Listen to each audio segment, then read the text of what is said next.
അൽഹംദുലില്ലാ വസ്സലാത്തു വസ്സലാമു അലാ റസൂലിഹിൽ അമീൻ വഅലാ ആലിഹി വസ്സഹ്ബിഹി അജ്മഈൻ അമ്മാ ബഅദ്. റബ്ബ് സുബ്ഹാനഹു വ തആലയുടെ വിധിവിലക്കുകളെ അനുസരിച്ചുകൊണ്ട് ജീവിക്കണം എന്ന് എന്നോടും നിങ്ങളോടും ഓർമ്മപ്പെടുത്തുന്നു. പാരന്റിങ്ങിന്റെ ഒരു വളരെ ചെറിയ സമയം കൊണ്ടുള്ള ഒരു ക്ലാസ് ആണ് നമ്മളിപ്പോ ഉദ്ദേശിക്കുന്നത്. ഇൻഷാ അല്ലാഹ് നമുക്ക് പിന്നീട് ഓരോ വിഷയങ്ങളും വിശദമായി സംസാരിക്കാമെന്ന് ചിന്തിച്ചുകൊണ്ട് ചില കാര്യങ്ങൾ മാത്രം ശ്രദ്ധയിൽപ്പെടുത്തി ഞാനും വളരെ പെട്ടെന്ന് അവസാനിപ്പിക്കാം. പാരന്റിങ് എന്നത് ഇന്ന് ലോകം നേരിടുന്ന ഏറ്റവും വലിയ ഭീഷണികളിൽ ഒന്നാണ്. നമ്മൾ ഇന്ത്യയെക്കുറിച്ചും കേരളത്തെക്കുറിച്ചും മാത്രമല്ല, ലോകത്ത് മുഴുവൻ ഭീഷണി നേരിടുന്ന ഒരു പ്രധാന കാര്യം ഇന്ന് പാരന്റിങ് ആണ്. മക്കളെ നാം വിചാരിച്ച പോലെ വളർത്താൻ കഴിയുന്നില്ല എന്ന ഒരു ഭീഷണി മുഴുവൻ ലോകരാജ്യങ്ങളും മുഴുവൻ ഭൂമിയിലെ പാരന്റ്സും ഇപ്പോ അനുഭവിച്ചു കൊണ്ടിരിക്കുന്നു. അതൊരു വലിയ പ്രശ്നമായിട്ട് നിലനിൽക്കുകയാണ്. ഒരു വിശ്വാസിയെ സംബന്ധിച്ചിടത്തോളം, അതും അല്ലെങ്കിൽ ഒരു മുസ്ലിമിനെ സംബന്ധിച്ചിടത്തോളം ഇതിനേക്കാൾ വലിയ ഒരു പ്രശ്നത്തിലാണ് നാം ഇപ്പോൾ നിലനിൽക്കുന്നത്. അതായത് ഈ കുട്ടികളെ വളർത്തുക വലിയ പ്രശ്നമായി മാറിക്കൊണ്ടിരിക്കുന്ന ഒരു കാലം. ഇതിൽ നിന്നുകൊണ്ടാണ് ഇന്ന് ഈ ന്യൂ ജൻ കുട്ടികളുടെ സൈക്കോളജിയെ കുറിച്ച്, ഇവരുടെ മാറ്റങ്ങളെ കുറിച്ച് നാം ചിന്തിക്കേണ്ടത്. ഞാൻ പറഞ്ഞല്ലോ, ഇത് വളരെ വിശദമായി പറയാനുള്ള ഒരു സമയമോ സന്ദർഭമോ ഇല്ലാത്തത് കൊണ്ട് വളരെ ചുരുക്കി കാര്യങ്ങൾ പറഞ്ഞ് ഇൻഷാ അല്ലാഹ് ഞാൻ അവസാനിപ്പിക്കാം. അതിൽ ആദ്യത്തെ ഒരു കാര്യം എന്നത് നമുക്കൊക്കെ അറിയാവുന്ന ഒരു പ്രധാനപ്പെട്ട സാധനമുണ്ട്. ഈ മക്കൾ എന്നത്, ആ മക്കളെ വളർത്തുക എന്നത് ഒരു പാരന്റിനെ സംബന്ധിച്ച് ഏറ്റവും പ്രധാനപ്പെട്ട ഒരു കാര്യമാണ്. മക്കളെ വളർത്തുക എന്ന ഏറ്റവും പ്രധാനപ്പെട്ട ഒരു കാര്യം, ഞാൻ പുറത്തേക്ക് നിൽക്കാമോ, നമുക്ക് പിന്നെ സൗണ്ട് കൂടാൻ നോക്കാം. അപ്പൊ മക്കളെ വളർത്തുക എന്നത് ഏറ്റവും പ്രധാനപ്പെട്ട കാര്യങ്ങളിൽ ഒന്നാണ്. ദീനീപരമായി നോക്കിയാലും ഭൗതികപരമായി നോക്കിയാലും ഒക്കെ ഈ മക്കളെ വളർത്തൽ എന്നതിന് നമുക്ക് കാണാൻ പറ്റും ഈ ഏറ്റവും പ്രധാനപ്പെട്ട ഒരു കാര്യമായിട്ട് ഇവിടെ അവശേഷിക്കുകയാണ്. ഇവിടെ നിന്നുകൊണ്ടാണ് നാം ഈ പാരന്റിങ്ങിനെ കുറിച്ച് ചർച്ച ചെയ്യേണ്ടത്. അതിൽ ആദ്യത്തെ ഒന്ന് രണ്ട് കാര്യങ്ങൾ നാം അറിയേണ്ടത്, ഓർക്കേണ്ടത് ഞാൻ വളരെ ചുരുക്കി മാത്രം പറയാം. അതിൽ ഏറ്റവും പ്രധാനപ്പെട്ട ഒരു കാര്യം എന്നത് രണ്ട് വാക്കുകൾ. ഞാൻ പലപ്പോഴും പറയുന്ന കാര്യം ഒന്നുകൂടി നിങ്ങളോട് പറഞ്ഞ് ഒന്ന് ഓർമ്മപ്പെടുത്തി ഞാൻ അവസാനിപ്പിക്കാം. രണ്ട് വാക്കുകൾ വളരെ പ്രധാനമാണ്. വളരൽ, വളർത്തൽ. വളരുക, വളർത്തുക, ഈ രണ്ട് വാക്കുകൾ പ്രധാനമാണ്. വളരുക എന്നത് സ്വാഭാവികമായ പ്രക്രിയയാണ്. വളർത്തുക എന്നത് ഇടപെടൽ നടത്തുന്ന പ്രക്രിയയാണ്. അപ്പൊ ഒരു കുട്ടിയെ സംബന്ധിച്ച് കുട്ടി വളരണം, വളർത്തണം. ഇതില് വളരാൻ അനുവദിക്കരുത്, വളർത്തണം. പ്രത്യേകിച്ച് വിശ്വാസപരമായ കാര്യങ്ങൾ മുന്നോട്ട് കൊണ്ടുപോകാനുള്ള ഒരു കുട്ടിയെ നാം വളർത്തിയേ പറ്റൂ. കാരണം നാം കുട്ടിയിൽ എല്ലാം വളരുകയാണ് ചെയ്യുക. നാം വളർത്തിയാൽ വളരുകയാണ് ചെയ്യുക. അതാണ് കുട്ടി എന്ന് പറയുന്നത്. ഞാനൊരു ഉദാഹരണം പറയാം. സൈക്കോളജിയുടെ പുസ്തകങ്ങൾ പോലും നമ്മളോട് പറയുന്ന ഇത് മൗഗ്ലിയുടെ കഥയാണ്. നമ്മളൊക്കെ സാധാരണ ഈ ചെറിയ കുട്ടികൾ വായിക്കുന്ന കഥ പുസ്തകത്തിൽ കേട്ട മൗഗ്ലി, ഞാൻ പറയാതെ നിങ്ങൾക്ക് അറിയാം മൗഗ്ലി ആരാണ്. ഇതൊരു കഥ മാത്രമല്ല, ഇതൊരു റിയൽ സംഭവമാണ്. ഒരു കുട്ടിയെ ഞാൻ വളർത്തണം എന്നതിന് ഒരു ഉദാഹരണം പറയാണ്. ഇത് നിങ്ങൾക്ക് സൈക്കോളജിയുടെ പുസ്തകങ്ങളിൽ പോലും കാണുന്ന കഥയാണ്.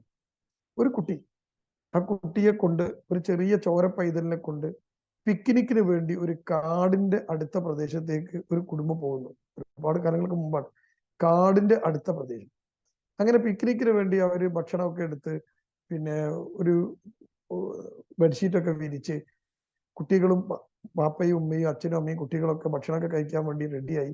ഈ കുട്ടിയെ ഒരു ചെറിയ കൊട്ടയില് ഈ പിക്നിക്കിന്റെ അടുത്ത് ഇങ്ങനെ വെച്ചിട്ടുണ്ട്, ഒരു കൊട്ടയില്. അപ്പോഴാണ് ഒരു കൂട്ടം ചെന്നായ്ക്കൂട്ടം ഈ ബാപ്പയും ഉമ്മയും ഒക്കെ ഇരിക്കുന്ന സ്ഥലത്തേക്ക് വരുന്നതും ഇവരെ ആക്രമിക്കുന്നതും.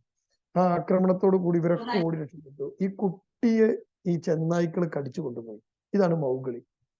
ഇത് കെട്ടുകഥയല്ല, റിയൽ കഥയാണ്. ഈ കുട്ടിയെ കടിച്ചങ്ങ് കൊണ്ടുപോയി. അങ്ങനെ എല്ലാരും കൂടി ഓടി വന്ന് ഈ ചെന്നായിക്കൂട്ടത്തേക്ക് ഓടിച്ചു വിട്ടു. പക്ഷെ ഈ കുട്ടിയെ കാണാനില്ല. അപ്പൊ പിന്നെ എല്ലാവരും ചോരപ്പൈതലാണ്, ചെന്നായ്ക്കളാണ് ആക്രമിച്ചത്. എല്ലാവരും പറഞ്ഞു ആ കുട്ടിയെ ആ ചെന്നായ്ക്കൾ തിന്നുപോയിണ്ടാവും, കടിച്ചു കീറിയിട്ടുണ്ടാവും, ഇനി അതിനെ നോക്കിയിട്ട് കാര്യമില്ല, തെരഞ്ഞു, പ്രത്യേകിച്ചൊന്നും കണ്ടെത്തിയില്ല. ആ കുടുംബം, ആ കുട്ടി ചെന്നായി കടിച്ചു കൊന്നു തിന്നു എന്ന് കരുതി ആ കുടുംബം സമാധാനിച്ചു, മുന്നോട്ട് പോയി. കൊല്ലങ്ങൾക്ക് ശേഷം ഈ കാട്ടിനകത്ത് ഒരു ഗവേഷണം നടത്തിക്കൊണ്ടിരുന്ന ഒരു ഗ്രൂപ്പ്, ഒരു കൂട്ടം, കാട്ടിനകത്ത് ഗവേഷണം നടത്തിക്കൊണ്ടിരിക്കുന്ന ഒരു കൂട്ടം ചെന്നായിക്കൂട്ടത്തിനിടക്ക് ചെന്നായിയെ പോലെ നടക്കുകയും ചെന്നായിയെ പോലെ ഓരിയിടുകയും ചെന്നായിയെ പോലെ പച്ച ഭക്ഷണം ഇറച്ചി തിന്നുകയൊക്കെ ചെയ്യുന്ന ഒരു മനുഷ്യനെ കാണുക. ഒരു റിസർച്ചിൽ പോയ ഒരു സംഘം ഈ ചെന്നായിക്കൂട്ടത്തെ കുറിച്ച് പഠിക്കാനോ കാടിനെ കുറിച്ച് പഠിക്കാനോ പോയ സംഘം കാണുന്ന കാഴ്ച ഈ ചെന്നായിക്കൂട്ടത്തിനിടക്ക് ഒരു മനുഷ്യനെയാണ്. ചെന്നായിയെ പോലെ ജീവിക്കുന്നു. അവർക്കത് അത്ഭുതമായി. അങ്ങനെ അവരിത് റിപ്പോർട്ട് ചെയ്തതിന്റെ അടിസ്ഥാനത്തിലാണ് ആളുകൾ വന്ന് ഇതിനെ ഫോക്കസ് ചെയ്ത് ഈ ചെന്നായക്കൂട്ടത്തിനെ നേരെ ഇവര് ചെന്ന് ഈ മനുഷ്യ കുഞ്ഞിനെ രക്ഷപ്പെടുത്തി. ആ രക്ഷപ്പെടുത്തിയിട്ട് ആ കുഞ്ഞിനെ ഇവർ ഹോസ്പിറ്റലിൽ കൊണ്ടുവന്നു. പക്ഷെ ചെന്നായ്ക്ക് ഒരു പ്രത്യേകത ഉണ്ട്. മറ്റു മൃഗങ്ങളെ പോലെയല്ല, വൈൽഡാണ്. ചെന്നായ വൈൽഡ് ആയതുകൊണ്ട് തന്നെ ഒരിക്കലും ഇണങ്ങൂല. ഇണക്കം എന്ന് പറയുന്ന ഒരു സാധനം ചെന്നായി നമുക്ക് ഇണക്കി വളർത്താൻ കഴിയില്ല. നായി ഇണക്കി വളർത്താം, സിംഹത്തെ ഇണക്കി വളർത്താം, പുലി ഇണക്കി വളർത്താം. പക്ഷെ ചെന്നായി നമുക്ക് ഇണക്കി വളർത്താൻ കഴിയില്ല. അത്ര വൈൽഡ് ആനിമലാണ് ചെന്നായ. അപ്പൊ ഈ ചെന്നായ വളർത്തിയ ഈ കുട്ടിയെ ഇവർ ഹോസ്പിറ്റലിൽ കൊണ്ടുവന്നു, അഡ്മിറ്റ് ചെയ്തു. ഈ കുട്ടിക്ക് ഇവർ കണ്ട പ്രത്യേകത, ഇതിന് നട്ടെല്ല് വളഞ്ഞു പോയിരുന്നു. നിവർന്നു നിൽക്കാൻ ഈ കുട്ടി പഠിച്ചില്ല. കാരണം ആ കുട്ടി നിവർന്നു നിൽക്കുന്നത് കണ്ടിട്ടില്ല. ആരും നിവർന്നു നിൽക്കണ കണ്ടില്ല. ചെന്നായ്ക്കളൊക്കെ 4 കാലിലാണ്, ആ കുട്ടി 4 കാലിലാണ് നടന്നത്. ആ കുട്ടിയുടെ താടിയും മുടിയും ഒക്കെ ഒരു പ്രത്യേക രീതിയിൽ വളർന്നിരുന്നു. അവന്റെ പല്ലുകള് കോമ്പല്ലുകളായി മാറിയിട്ടുണ്ടായിരുന്നു. കാരണം ഇറച്ചി തിന്നാ പാകത്തിന്. അവന്റെ വയറ്, ദഹന സിസ്റ്റം, ഈ വയറുമായി ബന്ധപ്പെട്ട സിസ്റ്റങ്ങളൊക്കെ പച്ച ഇറച്ചിയെ ദഹിപ്പിക്കുന്ന രൂപത്തിലേക്ക് മാറിയിരുന്നു. നമുക്കൊന്നും പറ്റില്ല, നമ്മൾ പച്ച ഇറച്ചി തിന്നാൽ ദഹിക്കൂല, ഭയങ്കര ബുദ്ധിമുട്ടാണ്. പക്ഷെ അവന്റെ എല്ലാ സിസ്റ്റമും ഒരു ചെന്നായ്ക്കനുസരിച്ച് മാറി. ആ കുട്ടിയെ മനുഷ്യനാക്കി മാറ്റാൻ അഡ്മിറ്റ് ചെയ്ത് മെഡിസിൻ കൊടുത്ത് ഇവനെ ഇണക്കാനുള്ള ശ്രമം നടത്തി. പക്ഷെ എന്താ സംഭവിച്ചതെന്നറിയോ? ഒരിക്കലും മനുഷ്യനോട് ഇണങ്ങാതെ ആ മൗഗ്ലി എന്ന് പറയുന്ന ആ ചെറുക്കൻ, ആ കുട്ടി മരിച്ചു പോവാണ് ചെയ്തത്. ചികിത്സകളോടൊന്നും പ്രതികരിച്ചില്ല, ഇണക്കാൻ ശ്രമിച്ചിട്ട് അത് മരിച്ചു പോവാണ് ചെയ്തത്. നമുക്ക് ഈ ഒരു കഥ, ഈ ഒരു സംഭവത്തിൽ നിന്ന്, സൈക്കോളജിയുടെ പുസ്തകങ്ങൾ പോലും ഉദ്ധരിക്കുന്ന ഈ കഥയിൽ നിന്ന് നമുക്ക് മനസ്സിലാവണം എന്താ? ഒരു കുട്ടിയെ വളർത്തുന്നത് ആരാണോ അതിനനുസരിച്ച് ആ കുട്ടി മാറ്റപ്പെടും എന്നതാണ്. ആരാണോ കുട്ടിയെ വളർത്തി, ചെന്നായ വളർത്തിയാൽ ചെന്നായക്കൂട്ടത്തിലെ പോലെ കുട്ടി വളരും. ആരാണോ വളർത്തുന്നത് അവനനുസരിച്ച് കുട്ടി വളരും. കുട്ടിയെ വളർത്തിയത് ഒരു നിരീശ്വരവാദിയാണെങ്കിൽ കുട്ടി നിരീശ്വരവാദിക്കനുസരിച്ച് വളരും. കുട്ടിയെ വളർത്തിയത് ഒരു ഹിന്ദു ആണെങ്കിൽ കുട്ടി ഹിന്ദുവായിട്ട് വളരും. വളർത്തലാണ് കുട്ടിയുമായി ബന്ധപ്പെട്ട ഏറ്റവും പ്രധാനപ്പെട്ട കാര്യം. നിങ്ങൾ ശ്രദ്ധിച്ച ഒരു വിഷയമുണ്ട്. കുട്ടി സംസാരിക്കാൻ പഠിക്കും. എങ്ങനെ? എന്താണോ മദർ ടങ്, അമ്മ സംസാരിക്കുന്നത് എന്താണോ അതാണ് കുട്ടീന്റെ ഭാഷയാവുക. ബംഗാളി പ്രസവിച്ച കുട്ടി കേരളത്തിലാണ് ജീവിക്കുന്നതെങ്കിലും വീട്ടിനകത്ത് ബംഗാളി ഹിന്ദിയാണ് പറയുക എങ്കിൽ ആ കുട്ടി ഹിന്ദിയാ സംസാരിക്കുക. അത്ഭുതമല്ലേ? നിങ്ങൾ ആലോചിച്ച് നോക്ക്. ഈ അറബിന്റെ കുട്ടി അറബിയാണ് സംസാരിക്കുക. ഇംഗ്ലീഷുകാരന്റെ കുട്ടി ഇംഗ്ലീഷാണ് സംസാരിക്കുക. അതെന്തുകൊണ്ടാ? അത് വളർത്തലാണ് എന്ന് നമ്മൾ മനസ്സിലാക്കണം. അപ്പൊ കുട്ടിയെ വളർത്തൽ വളരെ പ്രധാനമാണ്. ആര് വളർത്തുന്നു അതിനനുസരിച്ച് കുട്ടി വളരും. ഇതാണ് കുട്ടിയുമായി ബന്ധപ്പെട്ട ഏറ്റവും പ്രധാനപ്പെട്ട ഒന്നാമത്തെ ഒരു ഇൻഫർമേഷൻ. ഇനി അടുത്ത കാര്യം എന്താ?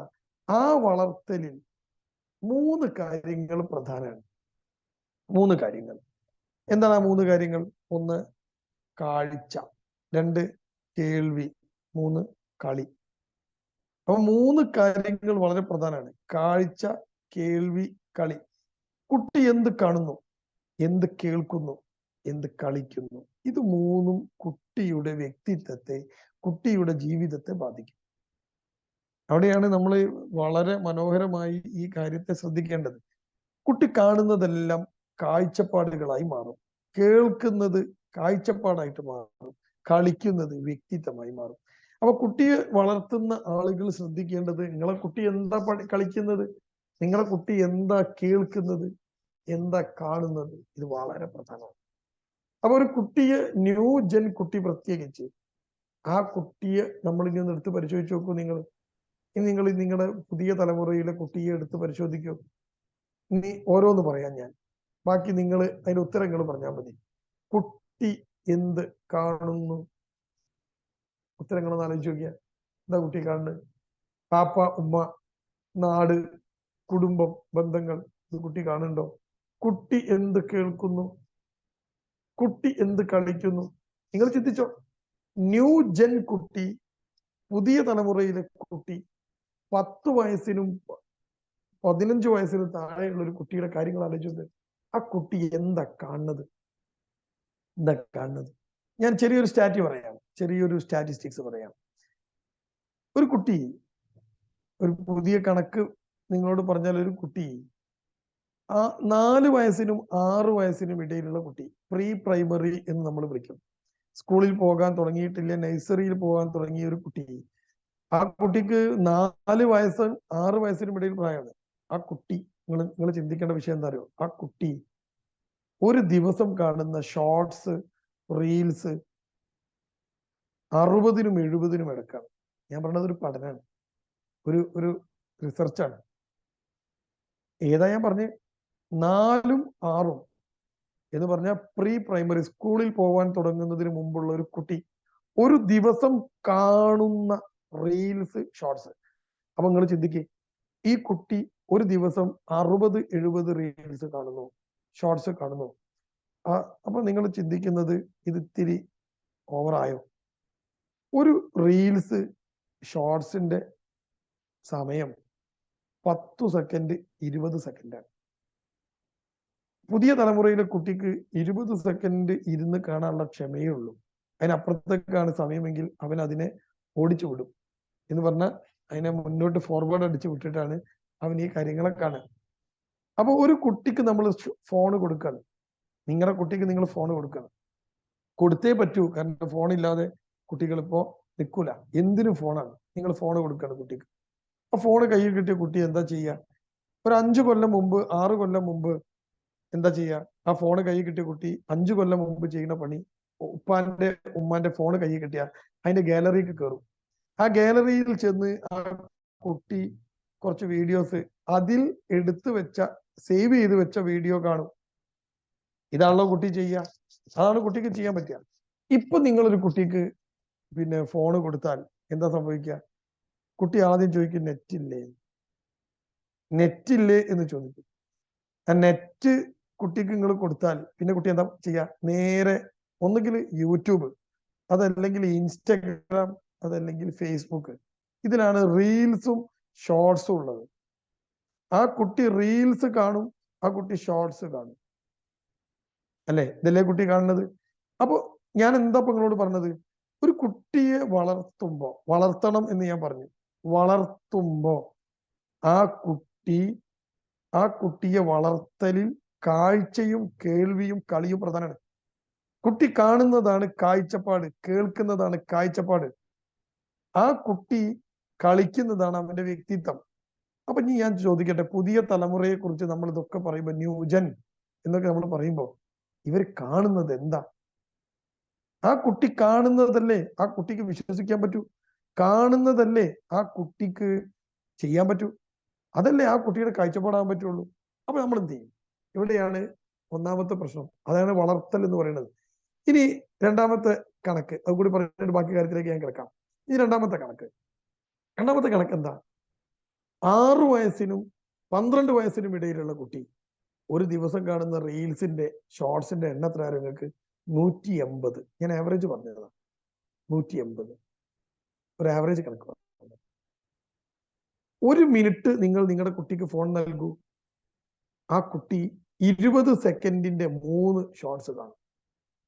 1 മിനിറ്റ് നിങ്ങൾ കുട്ടിക്ക് ഫോൺ നൽകൂ, ആ കുട്ടി 10 സെക്കൻഡിന്റെ 6 റീൽസ് കാണും, ഷോർട്സ് കാണും. ഇനി നിങ്ങൾ എടുത്തു നോക്ക്, ഈ റീൽസിലും ഷോർട്സിലും ഉള്ള ഒരു പ്രത്യേകത എന്താ പ്രത്യേകത? റീൽസിലും ഷോർട്സിലും കുട്ടി കാണുന്നത്, കുട്ടി 70 റീൽസ് കണ്ടു, 70 വിഷയങ്ങളാണ് കുട്ടി കണ്ടത്, 70 സബ്ജക്റ്റാ കുട്ടി കണ്ടത്. കണ്ടോ? ഒരു സിനിമ കണ്ടാൽ ഒരു സബ്ജക്റ്റ് ആ കുട്ടി കാണും, ഒരു കഥ. ആ സിനിമക്ക് ഒരു നായിക ഉണ്ടാവും, ഒരു കഥ ഉണ്ടാവും, ഒരു വില്ലൻ ഉണ്ടാവും, ഒരു അവസാനം ഉണ്ടാവും, അല്ലെ? അപ്പൊ കുട്ടി കണ്ടത് ഇപ്പൊ എന്താ? ഒറ്റൊന്നാ, ഒരു കഥ. പക്ഷെ നിങ്ങൾ ചിന്തിച്ചു നോക്ക്, ഇതേ കുട്ടി, ആ കുട്ടി റീൽസ് കാണുമ്പോൾ 70 ഡിഫറെന്റ് സബ്ജക്റ്റ് കണ്ടു. അതിൽ നല്ലതുണ്ട്, ചീത്തുണ്ട്, ഉടുത്തതില്ലാത്തതുണ്ട്, ഉടുത്തതുണ്ട്, സിനിമ ഉണ്ട്, പാട്ടുണ്ട്, മ്യൂസിക് ഉണ്ട്, നന്മണ്ട്, തിന്മണ്ട്. ഇതിന് കുട്ടി എങ്ങനെയാണ് പിന്നെ വേർതിരിക്കുക? നിങ്ങളൊന്ന് ചിന്തിച്ചു നോക്കുക. ഇതിൽ ഏതാ നല്ലത് ഏതാ മോശം എന്ന് കുട്ടി എങ്ങനെ വേർതിരിക്കുക? കുട്ടിക്ക് ഇത് വേർതിരിക്കാനുള്ള കപ്പാസിറ്റി ഉണ്ടോ? കഴിവുണ്ടോ? കുട്ടി കൺഫ്യൂസ്ഡ് ആയി. ഉമ്മ പറഞ്ഞു കൊടുക്കുന്നതാണോ കുട്ടി കാഴ്ചപ്പാടാവുക? ബാപ്പ കാണിക്കുന്നതാണോ കാഴ്ചപ്പാടാവുക? അല്ലെങ്കിൽ റീൽസിലും ഷോർട്സിലും കാണുന്നതാണോ കാഴ്ചപ്പാടാവുക? ആരെയാ നമ്മൾ കുറ്റം പറയേണ്ടത്? എന്താ നമ്മൾ ചെയ്യേണ്ടത്? നിങ്ങൾ ചിന്തിച്ചോ. ഞാൻ പറഞ്ഞല്ലോ, എല്ലാം കൂടി പറയാനുള്ള സമയമില്ലാത്തതുകൊണ്ട് ഞാൻ ചുരുക്കി പറയുന്നത്. ഇനി 4 വയസ്സിനും 6 വയസ്സിനും ഇടയിലുള്ള കുട്ടി പോട്ടെ, ഒരു 10 വയസ്സിന് താഴെയുള്ള കുട്ടി, ഈ കുട്ടി റീൽസിലും ഷോർട്സിലും ഏറ്റവും ആസ്വദിച്ച് കാണുന്ന കാഴ്ചകൾ എന്താണ്? നിങ്ങളെ ഉമ്മമാരും ഉപ്പമാരുമാണ്. ഈ കുട്ടി ആസ്വദിച്ച് കാണുന്ന കാഴ്ചകൾ എന്താണ്? നിങ്ങൾ എപ്പോഴെങ്കിലും എടുത്തു നോക്കിയിട്ടുണ്ടോ? നമ്മള് സാധാരണ പറയും, ഒരാളെയും പറ്റിക്കരുത്, കളവ് പറയരുത്, തമാശക്കാണെങ്കിൽ പോലും കളവ് പറയരുത്, പറ്റിക്കരുത്. അല്ലെ? നമ്മൾ കുട്ടിയെ പഠിപ്പിക്കുക, പറഞ്ഞു കൊടുക്കുക. ഇതാണല്ലോ നമ്മളെ ദീന്. കുട്ടി കാണുന്ന ഏറ്റവും രസകരമായി ഇൻട്രസ്റ്റോടെ ചെറിയ കുട്ടികൾ കാണുന്ന വീഡിയോന്റെ പേരെന്താ നിങ്ങൾക്ക്? പ്രാങ്ക് വീഡിയോ എന്നാണ്. പ്രാങ്ക്. ഈ വാക്ക് നിങ്ങൾക്ക് പരിചയമുണ്ട് എന്ന് ഞാൻ മനസ്സിലാക്കുന്നു. പ്രാങ്ക്. പ്രാങ്ക് എന്ന് പറഞ്ഞാൽ എന്താ? ഒരാൾ വേറൊരാളെ പറ്റിക്കുക, അത് വീഡിയോ എടുക്കുക, അത് പോസ്റ്റ് ചെയ്യുക. 20 മിനിറ്റിന്റെ 10 മിനിറ്റ് 10 സെക്കൻഡിന്റെ 20 സെക്കൻഡിന്റെ 30 സെക്കൻഡിന്റെ ഒരു റീൽസ്, ഒരു ഷോർട്സ്. എന്താ വീഡിയോന്റെ പേര്? പ്രാങ്ക്. ഇനി കുറച്ച് വലുതായാലോ? ഭാര്യ ഭർത്താവിനെ പ്രാങ്ക്, ഭർത്താവ് ഭാര്യയെ പ്രാങ്ക്, ബാപ്പയെ മക്കള് പ്രാങ്ക്.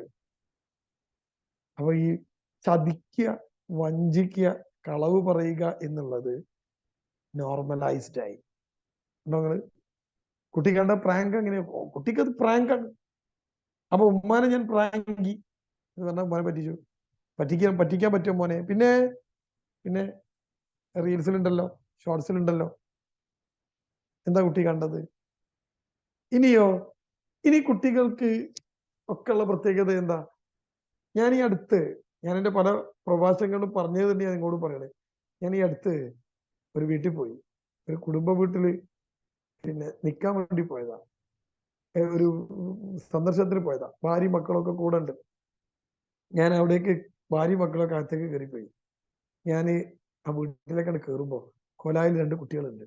4 വയസ്സും 3.5 വയസ്സും പ്രായമുള്ള കുട്ടികളാണ്. 4 വയസ്സ് 3.5 വയസ്സ് അത് പ്രായമുള്ള കുട്ടികളാണ്. ആ പ്രായമുള്ള കുട്ടികൾ അവിടെ ഇരുന്ന് ഒരാള് കയ്യിൽ മൊബൈൽ ഉണ്ട്. ആ മൊബൈൽ ഇങ്ങനെ നോക്കാണ്. മറ്റേ കുട്ടിയിലേക്ക് ഇങ്ങനെ നോക്കി ശ്രദ്ധിച്ചിരിക്കുകയാണ്. ഞങ്ങൾ വന്നതോ പോയതോ ഒന്നും ഇവരെ അറിയില്ല. അപ്പൊ ഈ കയറിയപ്പോ തന്നെ ഞാൻ ഈ കുട്ടികളുടെ അടുത്തേക്കാണ് കയറിയിട്ട് 2 പേരുടെ തലയിലും കൈകൊണ്ട് ഇങ്ങനെ ആക്കിയിട്ട് പറഞ്ഞു, ആ ഫോണ് കാണുകയാണോ? അപ്പൊ സ്വാഭാവികമായിട്ടുള്ള ചോദ്യമാണല്ലോ. ഉടൻ 4 വയസ്സുള്ള ആൺകുട്ടി മുഖം ഉയർത്തി എന്നോട് ചോദിച്ചു, അതിന് നിനക്കെന്താണ്? അതിന് നിനക്കെന്താ? ഞാൻ ചോദിച്ചത് സ്വാഭാവികമായിട്ടും ഒരു ഒരു ഒരു കുശലം എന്ന് പറയില്ല നമ്മള്, കുശലാന്വേഷണം അല്ലെ? ഒരു വീട്ടിൽ കയറി ചെന്നാ എന്തൊക്കെ വർത്താനം, സുഖമല്ലേ എന്ന് ചോദിക്കൂലേ? അപ്പൊ പിന്നെ എന്റെ അർത്ഥം എന്താ? പിന്നെ സുഖം അല്ലേ, വിഷമുണ്ടോ എന്നൊക്കെ ചോദിക്കൂലല്ലോ നമ്മള്. സുഖല്ലേ, അൽഹംദുലില്ലാ അല്ലേ പറയുള്ളൂ. ഒരു കുശലാന്വേഷണം. 4 വയസ്സുള്ള കുട്ടീനോട് തോന്നിയ ഒരു ക്യൂട്ട്നെസ്. ഞാൻ ചോദിച്ചു, ഫോണിൽ ഇങ്ങനെ നോക്കുക എന്ന് ചോദിച്ചപ്പോ അവൻ ചോദിച്ച ചോദ്യം, അതിന് നിനക്കെന്താണ്? ഈ ചോദ്യം എവിടുന്നാ വന്ന്? ഇനി നിങ്ങൾ ഫോണിനെ കുറിച്ച് ചിന്തിച്ചു നോക്ക്. ഫോണിൽ കുട്ടി കാണുന്ന വീഡിയോന്റെ പേരെന്താ? വീഡിയോന്റെ പേര് പ്രാങ്ക്. ഇനി എന്തെങ്കിലും ഒരു സാധനം പറയുന്നതിന് അതേപോലെ എതിര് പറയുന്നതിനെ നമ്മൾ പണ്ടൊക്കെ വിളിച്ചിരുന്നത് തറുതല പറയാന്നാണ്. നമ്മളെങ്ങനെയല്ലേ പറയാ പണ്ടൊക്കെ? എടാ പറഞ്ഞതിന് എതിര് പറയണം എന്ന് ചോദിക്കും. അതിന് തല്ലൊക്കെ കിട്ടും നമുക്ക്. കുട്ടി കാണുന്ന ഷോർട്സും റീൽസും എന്താ അതിന് പറയണ? ഞാനൊരു പേര് പറയാം, കൗണ്ടർ അടിക്കുക. ഒരുപാട് തമാശ പരിപാടികൾ പല ചാനലുകളും കൊടുക്കുന്നുണ്ട്. അതിലൊക്കെ എന്താ പരിപാടി?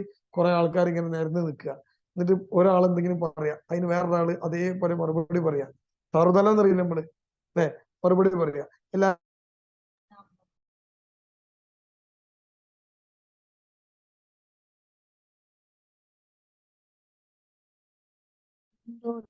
എല്ലാവരും കൂടി ചിരിക്കുക. അതിനെന്താ പറയാ? കൗണ്ടർ. അപ്പൊ ബാപ്പ കുട്ടിയോട് കുട്ടി കൗണ്ടർ. അപ്പൊ ഈ മൊബൈൽ ഫോണിന്റെ ലോകത്ത്, റീൽസിന്റെയും ഷോർട്സിന്റെയും ലോകത്ത് ജീവിക്കുന്ന കുട്ടിക്ക് ഇങ്ങനെയല്ലാതെ എങ്ങനെയാണ് കൂട്ടരെ പെരുമാറാൻ കഴിയുക? നിങ്ങൾ ചിന്തിച്ചോ, നിങ്ങൾ മനസ്സിലാക്കിക്കോ. ഇതിനെയാണ് നമ്മൾ ഈ എന്ത് കൊടുക്കുന്നു എന്നത് ഇവിടെയാണ് പ്രധാനമാവുക, അല്ലെ? ഇനി അതിന്റെ പേരെന്താ? കൗണ്ടർ. ഇനി ഒരു പേരും കൂടി ഉണ്ട്, തഗ്. തഗ്. എന്താ തഗ് എന്ന് പറഞ്ഞാൽ? ഇതേമാതിരി തന്നെ ഒരു മനുഷ്യനെ പറഞ്ഞിട്ട് അങ്ങോട്ട് പിന്നെ ഇനി ഇങ്ങോട്ട് ഒന്നും പറയാൻ പറ്റാത്ത അവസ്ഥയിലാക്കുക. അതിനാണ് തഗ് എന്ന് പറയുക. അപ്പൊ ഇങ്ങനെ മൊബൈൽ ഫോണിൽ റീൽസിൽ കാണാൻ ഒരു കൂളിംഗ് ഗ്ലാസും ഒരു സിഗരറ്റ് വായിലൊക്കെ വന്നിട്ട് ഒരു മ്യൂസിക് ഒക്കെ വരും. എന്താ? തഗ്. ഈ തഗ്ഗും തള്ളും കൗണ്ടറും ഒക്കെ കാണുന്ന കുട്ടി ഇങ്ങനെയല്ലാതെ എങ്ങനെയാണ് ആ കുട്ടിയുടെ വ്യക്തിത്വം വളരുക? ആ കുട്ടി എന്താണ് ആ കുട്ടിയുടെ കാഴ്ചപ്പാടായി മാറുക? നിങ്ങൾ ചിന്തിച്ചു നോക്ക്. ഇതല്ലേ ഉണ്ടാവുള്ളൂ. അപ്പൊ ഇവിടെയാണ് നാം കുട്ടിയുടെ കാഴ്ച ഏറ്റവും മനോഹരമായി ഒരുക്കി വെക്കേണ്ടത്. ഈ ചെറിയ കുട്ടിയുടെ മദ്രസകളൊക്കെ ഉണ്ടല്ലോ, ഈ പ്ലേ സ്കൂള്, മദ്രസ, ഇതൊക്കെ ചെയ്യേണ്ട പണി ഇതാ. ഇനി എന്താ നമുക്ക് ചെയ്യാൻ പറ്റുക? ഞാൻ അതിലേക്ക് വരാം. അപ്പൊ കാഴ്ച, കേൾവി. ഈ കുട്ടി കേൾക്കണ എന്താ? എന്താ കേൾക്കണേ? നിങ്ങൾക്കറിയോ? ഇന്ന് സ്കൂളിൽ പോണ കുട്ടി, ഞാനൊരു അധ്യാപക മേഖലയിൽ പറഞ്ഞ ടീച്ചർമാർക്ക് ട്രെയിനിങ് കൊടുക്കുന്ന കോളേജിലെ അധ്യാപകനാണ്. BEd കോളേജിലാണ് ഞാൻ പഠിപ്പിക്കുന്നത്. എന്റെ കോളേജിൽ ഓരോ വർഷവും 100 കുട്ടികൾ BEd കഴിഞ്ഞിറങ്ങും വിവിധ സബ്ജക്റ്റില്. ഇവരൊക്കെ സ്കൂളുകളിൽ ക്ലാസ് എടുക്കാൻ വേണ്ടി പോകും. ഈ ക്ലാസ് എടുക്കുന്നത് ശരിയാണോ നോക്കാൻ വേണ്ടി ഞങ്ങളും പോകും. ഒബ്സർവേഷൻ എന്ന് പറയും, BEd കഴിഞ്ഞവർക്കൊക്കെ അറിയാം. ഞങ്ങൾ പോകും. എല്ലാ വർഷവും ക്ലാസ് റൂമുകൾക്ക് അകത്ത് ഒരു ടീച്ചർ ക്ലാസ് എടുക്കുന്നത് നോക്കി കാണാനുള്ള അവസരമുള്ള ഒരാളാണ് ഞാൻ. അത് നിങ്ങൾക്ക് വേറെ മാഷന്മാർക്കൊന്നും കിട്ടൂല. ഞാൻ ക്ലാസ് എടുക്കുന്നത് എനിക്ക് കാണാൻ പറ്റൂലല്ലോ. പക്ഷെ ഈ സ്കൂളില് എൻ്റെ കുട്ടികൾ ക്ലാസ് എടുക്കുമ്പോൾ ആ ക്ലാസ് നോക്കി കാണാനുള്ള ഭാഗ്യമുള്ള ആളാണ് ഞാൻ. അങ്ങനെ ഏകദേശം ഒരു 10-100 കുട്ടികളുടെ ക്ലാസ്സിൽ കുറെയൊക്കെ ഒരു 50 ക്ലാസ്സൊക്കെ ഞാൻ കാണും ഓരോ വർഷവും. ഈ ക്ലാസ് റൂമിന്റെ അകത്ത് ഇങ്ങനെ ഇരിക്കുമ്പോൾ നമുക്ക് കാണാൻ പറ്റും കുട്ടികൾ ഇങ്ങനെ ഇങ്ങനെ ഇങ്ങനെ അസ്വസ്ഥരാണ്. സ്കൂളിൽ കുട്ടി വരുന്നത് പഠിക്കാനല്ല. അല്ല, ഞാനും നിങ്ങളൊക്കെ സ്കൂളിൽ പോയിട്ട് അവിടുന്നാണ് അക്ഷരം പഠിച്ചത്, അവിടുന്നാണ് തിയറി പഠിച്ചത്, അവിടുന്ന് ടീച്ചറെ വായിന്നാണ് ഇത് കേട്ടത്. കുട്ടി സ്കൂൾക്ക് വരുന്നത് പഠിക്കാനേ അല്ല. കുട്ടി എന്തിനാ സ്കൂൾക്ക് പോണത്? അടിച്ചു പൊളിക്കാൻ ഇങ്ങനെ പോണത്. അപ്പൊ ആരാ പഠിപ്പിക്കുക? അതിന് ഓൺലൈൻ ഉണ്ട്, അതിന് സൈലത്തിന്റെ ആപ്പ് ഉണ്ട്, അതിന് ബൈജുവിന്റെ ആപ്പ് ഉണ്ട്, ആപ്ലിക്കേഷൻസ് ഇഷ്ടം പോലെ ഉണ്ട്. ആപ്പ്. കുട്ടി എന്താ ചെയ്യുക? കെമിസ്ട്രിന്റെ ക്ലാസ്സിൽ ഫുള്ള് കളിക്കും. ആ ടീച്ചർ ആകെ അങ്ങോട്ട് കൊടുങ്ങും. പക്ഷെ ഈ കുട്ടിക്ക് A+ കിട്ടും, മാർക്ക് ഉണ്ടാവും. എങ്ങനെ കിട്ടണത്? ആ കുട്ടി വീട്ടിൽ വരും, ഉമ്മാന്റെ ഫോൺ വാങ്ങും, സൈലം ആപ്പ് പോവും, മൈജൂസ് ആപ്പിൽ പോവും. എന്താ? എന്നിട്ട് 9ാം ക്ലാസ്സിലെ കെമിസ്ട്രി ആ കുട്ടികൾ എടുക്കും. എന്നിട്ട് ആ ക്ലാസ് വിട്ട് കാണും. ഒറ്റ കാണല ക്ലാസ്. എന്നിട്ട് പഠിക്കാനുള്ളതൊക്കെ മനസ്സിലാക്കി 2 ക്വസ്റ്റ്യൻ ഒക്കെ നോക്കി കുട്ടി ആ അറിവ് മാത്രം. അതിനപ്പുറത്തേക്ക് ഇപ്പുറത്തേക്കുള്ള ഒരു അറിവ് കുട്ടിക്കില്ല. ഞാൻ അത്ഭുതപ്പെട്ടു പോകാറുണ്ട്. ഫുൾ A+ SLCക്ക് വാങ്ങിയ, ഫുൾ A+ +2 വാങ്ങിയ ഒരു കുട്ടിയെ ഞാൻ ഇന്നലെയും കണ്ടു. ഞാൻ ഇന്നലെ കുട്ടിയോട് സംസാരിച്ചു. ഒരു ബാപ്പാന്റെയും ഉമ്മാന്റെയും ഒറ്റ മോള്, അവക്കൊരു പ്രേമാണ്. എന്നിട്ട് ആ കുട്ടി സ്നേഹിച്ച് പോറ്റിയ ആ കുട്ടി എന്നോട് പറയാണ്, ബാപ്പ ഇമ്മി വീട്ടിൽ കയറ്റിയില്ലെങ്കിൽ ഞാൻ കയറൂല, ഞാൻ ഓന്റെ കൂടെ പോകുന്നു. എന്ത് ബുദ്ധിയായി കുട്ടികളിൽ! ജീവിതം എന്നത് അപ്പുറത്തും ഇപ്പുറത്തും ഉള്ളതൊന്നും ഈ കുട്ടിക്ക് കാണാൻ കഴിയില്ല. എന്താണോ ഈ പുസ്തകത്തിനകത്ത് പരീക്ഷയ്ക്ക് പഠിക്കേണ്ടത് അത് മാത്രം കുട്ടി പഠിക്കേണ്ടത്. ജീവിതം എന്ന് പറയുന്ന ഒരു പാഠം ഈ കുട്ടി പഠിക്കാതെ പോവാണ്. ഇവിടെയാണ് പ്രശ്നം. കണ്ടങ്ങള്. അപ്പൊ കുട്ടി എന്ത് കണ്ടു, എന്ത് കേട്ടു എന്നത് ഇത് മാത്രമാണ്. കുറെ നിറം പിടിപ്പിച്ച കഥകൾ, കുറെ ആൾക്കാർ പടച്ചു വിടുന്ന, ഒരു ബുദ്ധിയും വിവരവും ഇല്ലാത്ത ആൾക്കാർ പടച്ചു വിടുന്ന കുറെ റീൽസും ഷോർട്സും, ഇതെല്ലാം കണ്ട് കുട്ടി വേറെ ലെവലിൽ ചിന്തിച്ച് അവൻ ജീവിക്കുന്നത് വേറൊരു അവസ്ഥയിലാണ്. ഈ കുട്ടീന്റെ ലെവല് പോവാണ്. അങ്ങനെ ആകെ ഒരു അസ്വസ്ഥത കുട്ടിക്ക് കിട്ടുകയാണ്. പിന്നെ കാണുന്ന കാഴ്ച എന്താ? ഇപ്പൊ നിങ്ങൾ നോക്കൂ, ഈ കുട്ടികൾക്ക് വീട്ടിനകത്ത് പാരൻസുമായി, സിബ്ലിങ്സുമായി കുട്ടിക്ക് സഹിക്കാൻ കഴിയില്ല. ഞാൻ ഈ അടുത്ത് എൻ്റെ എംഎഡ്, ഞാൻ പറഞ്ഞല്ലോ BEd കോളേജിലാണ്, അവിടെ PGക്കാരുണ്ട്, എംഎഡ്കാരുണ്ട്. എംഎഡ് കുട്ടികളുടെ റിസർച്ചിന്റെ ഭാഗമായി ഞാനൊരു കുട്ടിയെ കൊണ്ട് റിസർച്ച് ചെയ്യിച്ച റിസർച്ച് ജോബ് പ്രിഫറൻസ് എന്ന് പറയുന്ന റിസർച്ചാണ്. ഒരു ആൺകുട്ടിയാണ് ചെയ്തത്. Job preference of higher secondary students. ഇതായിരുന്നു ഞാൻ എൻ്റെ എം.എഡിന് പഠിക്കുന്ന കുട്ടിയെ കൊണ്ട് ചെയ്യിച്ച റിസർച്ച് എന്ന് പറഞ്ഞാൽ അവർക്കൊരു പിന്നെ പ്രൊജക്റ്റ് ചെയ്യാനുണ്ട്. ആ പ്രൊജക്റ്റിൽ കുട്ടികളുടെ കയ്യിൽ നിന്നൊക്കെ വിവരങ്ങൾ ശേഖരിച്ച് അത് ഒരു പ്രൊജക്റ്റാക്കി മാറ്റി സബ്മിറ്റ് ചെയ്താൽ മാത്രമേ അവർക്ക് ഇത് കിട്ടുള്ളൂ, ഈ എം.എഡ് കിട്ടുള്ളൂ. അപ്പൊ ഒരു ആൺകുട്ടിയെ കിട്ടിയപ്പോൾ ജോബ് പ്രിഫറൻസ് ചോദിച്ചു. 800 കുട്ടികളിലാണ് അവൻ ഈ ടൂൾസുമായി ചെന്നത്. എന്ന് പറഞ്ഞാൽ അവന്റെ പഠനം വളരെ മനോഹരമായിരുന്നു. അവൻ ഈ ഒരു സാധനം കുട്ടിക്ക് കൊടുത്ത് ചോദിക്കും, നിങ്ങൾക്ക് ഈ +2-ന് ശേഷം +1 +2 കുട്ടിയോട് ചോദ്യം, +2-ന് ശേഷം നിങ്ങൾക്ക് എന്ത് പഠിക്കാനാണ് ആഗ്രഹം? +2-ന് ശേഷം നിങ്ങൾക്ക് എവിടെ പഠിക്കാനാണ് ആഗ്രഹം? ഇതൊക്കെയാണ് ചോദ്യം.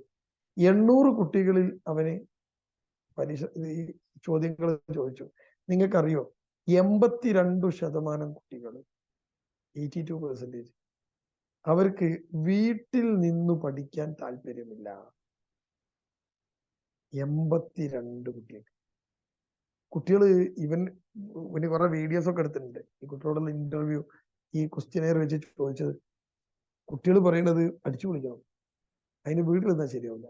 ആൺകുട്ടിയും പെൺകുട്ടിയും ഞാൻ പറയുന്നത്. 18% കുട്ടികളാണ് നല്ല കോളേജ് കിട്ടണം, വീട്ടിൽ നിന്ന് പോയി വരാൻ കഴിയണം എന്ന് പറയുന്നത്.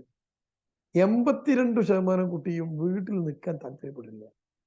അതിന് കാരണം അവൻ തന്നെ കാരണം ചോദിച്ചു. അവര് പറയണത് നിയന്ത്രിക്കുന്നു എന്നതാണ്. വീട്ടിലാണെങ്കിൽ ഉമ്മ നിയന്ത്രിക്കും, ഉപ്പ നിയന്ത്രിക്കും, നോ പറയും. നോ പറയണ അവർക്ക് ഇഷ്ടമല്ല. സ്വാതന്ത്ര്യമാണ് അവരുടെ മുഖമുദ്ര, അവരുടെ മുദ്രാവാക്യം അതാണ്. ഞങ്ങൾക്ക് ഫ്രീഡം വേണം, സ്വാതന്ത്ര്യം വേണം. അപ്പൊ ഫ്രീഡം വേണം. അതിനാണ് അതിൽ 82% കുട്ടികൾ വീട്ടിൽ നിന്ന് പഠിക്കണ്ട എന്ന് പറഞ്ഞ കുട്ടികളിൽ 82% ആ പറഞ്ഞ കുട്ടികളുണ്ടല്ലോ, അതിൽ തന്നെ ഭൂരിഭാഗം കുട്ടികളും മൈസൂര്, ബാംഗ്ലൂര്, പിന്നെ ഇങ്ങനത്തെ സ്ഥലങ്ങളിൽ പോയി പഠിക്കാനാണ് ആഗ്രഹിക്കുന്നത്, പെൺകുട്ടി ഉൾപ്പെടെ. കുറച്ച് കുട്ടികൾ, ഒരു 24-30% കുട്ടികൾ, ആൺകുട്ടിയും പെൺകുട്ടിയും വിദേശത്ത് പോകണമെന്ന് ആഗ്രഹിക്കുകയാണ്. എന്താണ് വിദേശത്ത് എന്ന ചോദ്യത്തിന് കുട്ടി പറയുന്ന ഉത്തരം എന്താ പറയുക? അവിടെ ഫ്രീഡം ഉണ്ട് എന്നാണ്. എന്തും ചെയ്യാം, ആ ചെയ്യുന്ന സ്ഥലമാണ്. എവിടെയാ ന്യൂജൻ കുട്ടികൾ എത്തിയത്? നമ്മളിപ്പോഴും കുട്ടികളെ പോയിട്ടുള്ളത് എന്തിനാ? വയസ്സാം കാലത്ത് ഞമ്മക്കൊരു വെള്ളം എടുത്തരാ ഒരു കുട്ടീന്റെ ലക്ഷ്യം എന്താ? കാനഡയിൽ പോവുക, സെറ്റിൽ, ഓസ്ട്രേലിയയിൽ പോവുക, സെറ്റിൽ ആവുക. അവിടെയാണ് ഇവിടെക്കാളും ഫ്രീഡം ഉള്ളത്, അവിടെയാണ് ഇവിടത്തേക്കാളും നല്ല ലൈഫ് ഉള്ളത്. ഞാനൊരു പെൺകുട്ടീനെ പരിചയപ്പെട്ടു. വിവാഹം കഴിച്ച് കാനഡയിലേക്ക് പോയൊരു പെൺകുട്ടി. വിവാഹമൊക്കെ കഴിച്ച് കോഴിക്കോട് നിന്ന് വിവാഹം കഴിച്ച് ഈ കുട്ടി കാനഡയിൽ പോയി. കാനഡയിൽ അവൾ പോണത് സ്റ്റുഡന്റ് വിസ എടുത്തിട്ടാണ്. അവളുടെ ഭർത്താവ് ദുബായിൽ വർക്ക് ചെയ്യാണ്. നല്ലപോലെ ജീവിച്ച് കുട്ടികൾ ഇപ്പൊ വേണ്ട എന്ന് തീരുമാനം എടുത്ത് ഈ പെൺകുട്ടി പിന്നെ ഭർത്താവ് ഗൾഫില്, അവൾ ഇവിടുന്ന് എന്തൊക്കെ പരീക്ഷ ഒക്കെ എഴുതി നേരെ കാനഡയ്ക്ക് പോയി. സ്റ്റുഡന്റ് വിസക്കാ പോയത്. ഞാൻ കാണുമ്പോൾ ആ കുട്ടിക്ക് 26 വയസ്സാണ്, മക്കളില്ല. സ്റ്റുഡന്റ് വിസക്ക് പോയി അവിടെ എന്തോ ഒരു ഓഫീസ് മാനേജ്മെന്റ് കോഴ്സ് പഠിച്ചു ഈ പെൺകുട്ടി. അത് പഠിച്ചു കഴിഞ്ഞിട്ട് ഇവള് ആ സ്റ്റുഡന്റ് വിസയിൽ പഠിച്ച സാധനം വെച്ചിട്ട് കാനഡയിൽ ഒരു ജോലി വാങ്ങി. നല്ല ശമ്പളം കാര്യങ്ങളൊക്കെ ഉണ്ട്. ഈ ജോലി അവർക്ക് എന്തോ ഫ്രണ്ട് ഓഫീസ് മാനേജ്മെന്റ് സംതിങ് അങ്ങനത്തെയാണ് ജോലി വാങ്ങി. ഈ ജോലി വാങ്ങി കുറച്ച് കഴിഞ്ഞപ്പം ഇവളുടെ ആശ്രിത വിസയില് ഭർത്താവിന് ദുബായിൽ നിന്ന് ഇവൾ കാനഡയ്ക്ക് കൊണ്ടുപോയി. ഭർത്താവിനോട് പറഞ്ഞത് ദുബായിൽ ഇങ്ങനെ ജോലി ചെയ്യണം, ഞാൻ കാനഡയ്ക്ക് ഒരു വിസ നോക്കാം. അങ്ങനെ കാനഡയിൽ ഭർത്താവിന് ജോലിക്ക് വിസ എടുത്ത്, എന്തോ ചെറിയ ജോലി, പൈസ കിട്ടും, കാനഡയ്ക്ക് കൊണ്ടുപോയി. ഈ ഭർത്താവ് അവളുടെ കൂടെ പോയിട്ട് 6 മാസം താമസിച്ചു. 6 മാസം കഴിഞ്ഞ് വീട്ടിലേക്ക് വിളിച്ച് ഭർത്താവ് പറഞ്ഞു, മോള് കുറച്ച് പ്രശ്നം ഉണ്ടാക്കുന്നുണ്ട് ഞാനുമായിട്ട്. ഇവർക്ക് എന്താന്ന് മനസ്സിലായില്ല. കാനഡയ്ക്ക് പോയേക്കാൻ പറ്റൂലല്ലോ, 18 മണിക്കൂർ 20 മണിക്കൂർ യാത്രയാണ്. അങ്ങനെ അവരങ്ങനെ മുന്നോട്ട് പോയി. ഒരു കൊല്ലം കഴിഞ്ഞപ്പോൾ അവർ ലീവിന് വന്നു. ലീവിന് വന്നതൊക്കെ ഭയങ്കര രസമാണ്. ലീവിന് വന്നത് ആദ്യം വന്നത് ഭർത്താവാണ്. 2 ആഴ്ച കഴിഞ്ഞിട്ടാണ് ഭാര്യ വന്നത്. എന്താ ചോദിച്ചപ്പോൾ പറഞ്ഞ പോലെ അവർക്ക് ലീവ് കിട്ടിയില്ല, വരുന്നുണ്ട്. പക്ഷെ വന്നപ്പോഴാണ് മനസ്സിലായത് 6 മാസമായി ഇവർ രണ്ടുപേരും 2 വില്ലകളിലാണ് താമസം, 2 സ്ഥലത്താണ് താമസം, ഒരുമിച്ചല്ല. അങ്ങനെ കൗൺസിലിങ്ങിന് വേണ്ടി എൻ്റെ അടുത്ത് വരികയാണ്. നല്ല പർദ്ദട്ട് സെലഫി വെക്കാനായിട്ട ഒരു ഉമ്മ, താടി വെച്ച് അടിപൊളി സ്കേറത്താകുള്ള ഒരു പാപ്പ, കൂടെ മോളും കുറച്ചൊക്കെ ഒരു മോഡേൺ ആണ്. തട്ടൊക്കെ ഇങ്ങനെ ചുറ്റിയിട്ടാണ്, ഒരു പിന്നെ ഡ്രസ്സിനൊന്നും വലിയ ഇറക്കമൊന്നുമില്ല, എന്നാലും ഓക്കെ കുഴപ്പമില്ലാത്ത രീതിയിലുള്ള ഡ്രസ്സൊക്കെ ഇട്ടിട്ടാണ് ഈ പെണ്ണ് വന്നത്. ഞാൻ അവളോട് സംസാരിച്ചപ്പോൾ അവള് പറഞ്ഞു അയാളെ കൂടെ ഒത്തുപോകാൻ കഴിയില്ല, അയാൾ ഭയങ്കര പ്രശ്നമാണ്. ഞാൻ ആ ചങ്ങാതിനെ വിളിച്ചു. അവള് പറഞ്ഞത് കേട്ടാൽ അവന്റെ കൂടെ മുന്നോട്ട് പോകാൻ കഴിയില്ല. ഞാൻ ആ ചങ്ങാതിയെ വിളിച്ച് എന്റെ മുമ്പിൽ ഇരുത്തി ചോദിച്ചു എന്താ പ്രശ്നം. അപ്പൊ അവൻ പറഞ്ഞു സാറേ ഇവക്ക് ഇവക്കിപ്പൊ ഞാന് ഒരു നിയന്ത്രിക്കുന്ന ആള്, അതവൾക്ക് ഇഷ്ടാവുന്നില്ല. ഞാൻ ചോദിച്ചു എന്താ പ്രശ്നം. അവള് തലയെ തട്ടടാറില്ല, കാലിന്റെ തുടകൾ കാണുന്ന ചെറിയ ഡ്രസ്സ് ഇട്ടിട്ടാണ് അവൾ ഓഫീസിൽ പോവുക. ഓഫീസിൽ വന്ന് അവൾ തിരിച്ചു വീട്ടിലേക്ക് വരിക ഏതെങ്കിലും സുഹൃത്തിന്റെ കൂടെ കാറിലാണ്. ആ സുഹൃത്ത് ആണായിരിക്കും. ഇതൊന്നും അവൾക്ക് പ്രശ്നമല്ല.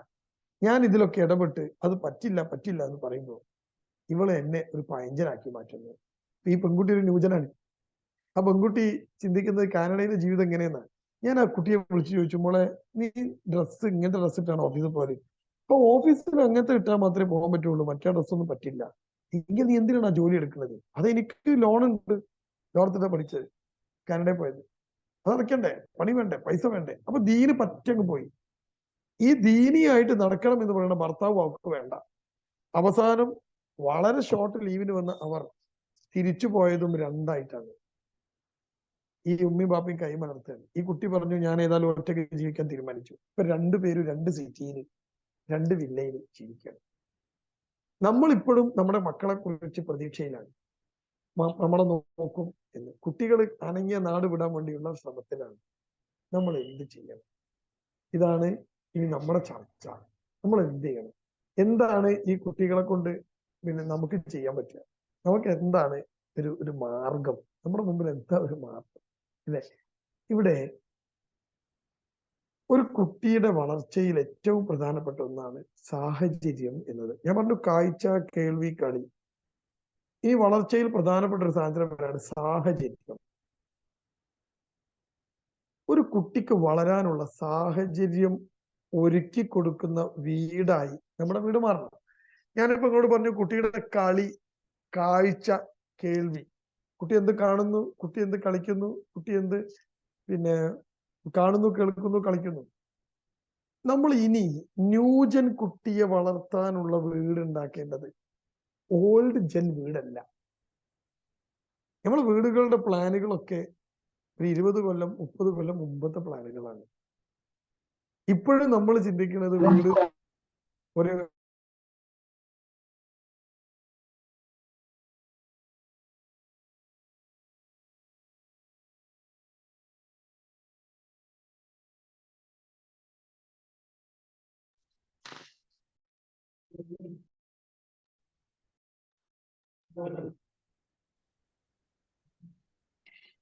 ഓക്കെ. അപ്പൊ ഞാനീ പറഞ്ഞ നമ്മുടെ വീടുകളുടെ അവസ്ഥകൾ നോക്കൂ. നമ്മുടെ വീടുകൾ എന്നത് പഴയ ജനറേഷന്റെ ഒരു പ്ലാനിലല്ലേ നമ്മൾ വീടെടുക്കുന്നത്.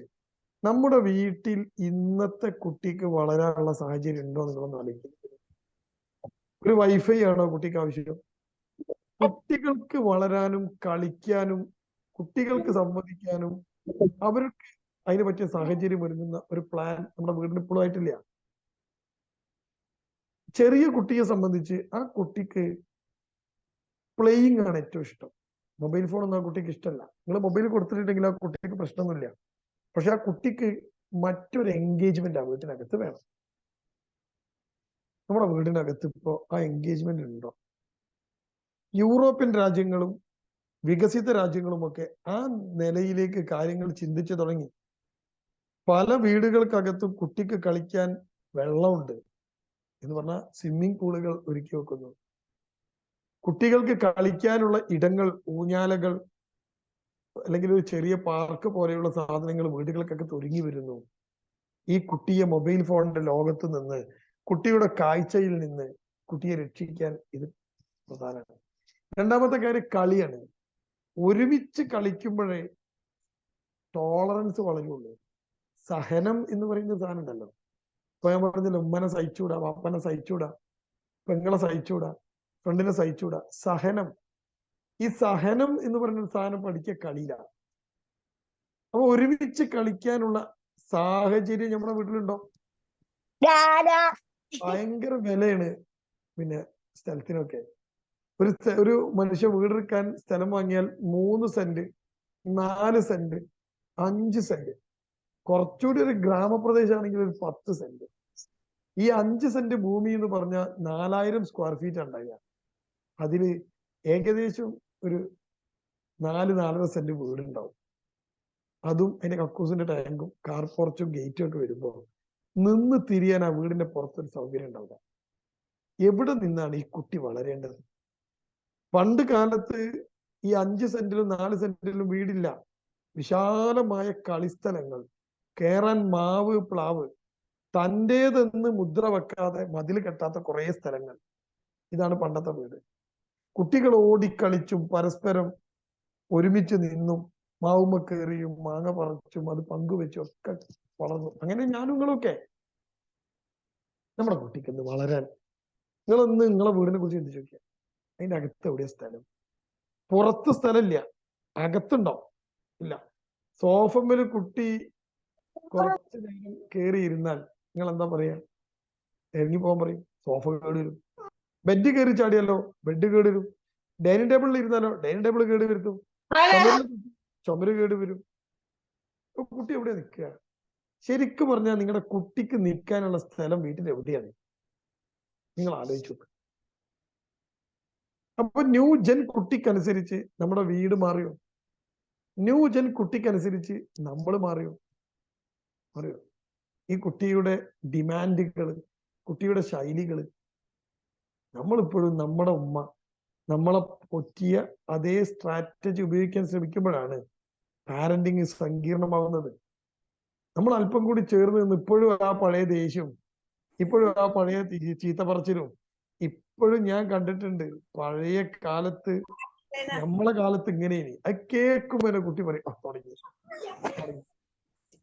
നമ്മുടെ കാലം എന്നൊക്കെ പറഞ്ഞ മൊബൈലില്ലാത്തൊരു കാലാണ്. എന്റെ കാലത്ത് ഞാൻ എങ്ങനെയായിരുന്നു സ്കൂളിൽ പോയിരുന്നത് കുട്ടിയോട് പറയും. എന്റെ കാലത്ത് എങ്ങനെയായിരുന്നു അല്ലെ? പുസ്തകം വാങ്ങാൻ നേരത്ത് വരയുള്ള പുസ്തകം വേണോ വരയില്ലാത്ത പുസ്തകം വേണോ എന്ന് ചോദിച്ചാൽ കുട്ടി പറയും വരയില്ലാത്തതിലും എഴുതാ, വരയുള്ളതിലും എഴുതാ. അപ്പൊ ഉമ്മ എന്താ പറയാ കുട്ടിയോട്? ഞാൻ 5ാം ക്ലാസ് പഠിക്കുമ്പോ വരയില്ലാത്ത പുസ്തകം ടീച്ചർ പറഞ്ഞു.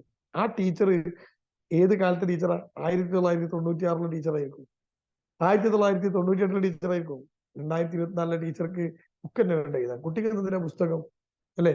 നിങ്ങളെല്ലാവരും നോട്ട് എഴുതിക്കോളൂ എന്ന് പറഞ്ഞാൽ മൊബൈൽ, എന്റെ കോളേജിൽ എന്റെ ക്ലാസ്സിൽ ഞാൻ പവർ പോയിന്റ് പ്രസന്റേഷൻ നടത്തിയിട്ട് ആ സ്ലൈഡ് ഇതൊന്ന് നോട്ട് ചെയ്യൂ എന്ന് പറഞ്ഞാൽ കുട്ടി ചെയ്യുന്ന പണിയും തരങ്ങൾക്ക് എല്ലാവരും മൊബൈൽ ഫോൺ എടുത്തിട്ട് ക്ലിക്ക് എന്ന് പറഞ്ഞ് ക്ലിക്ക് ചെയ്യും.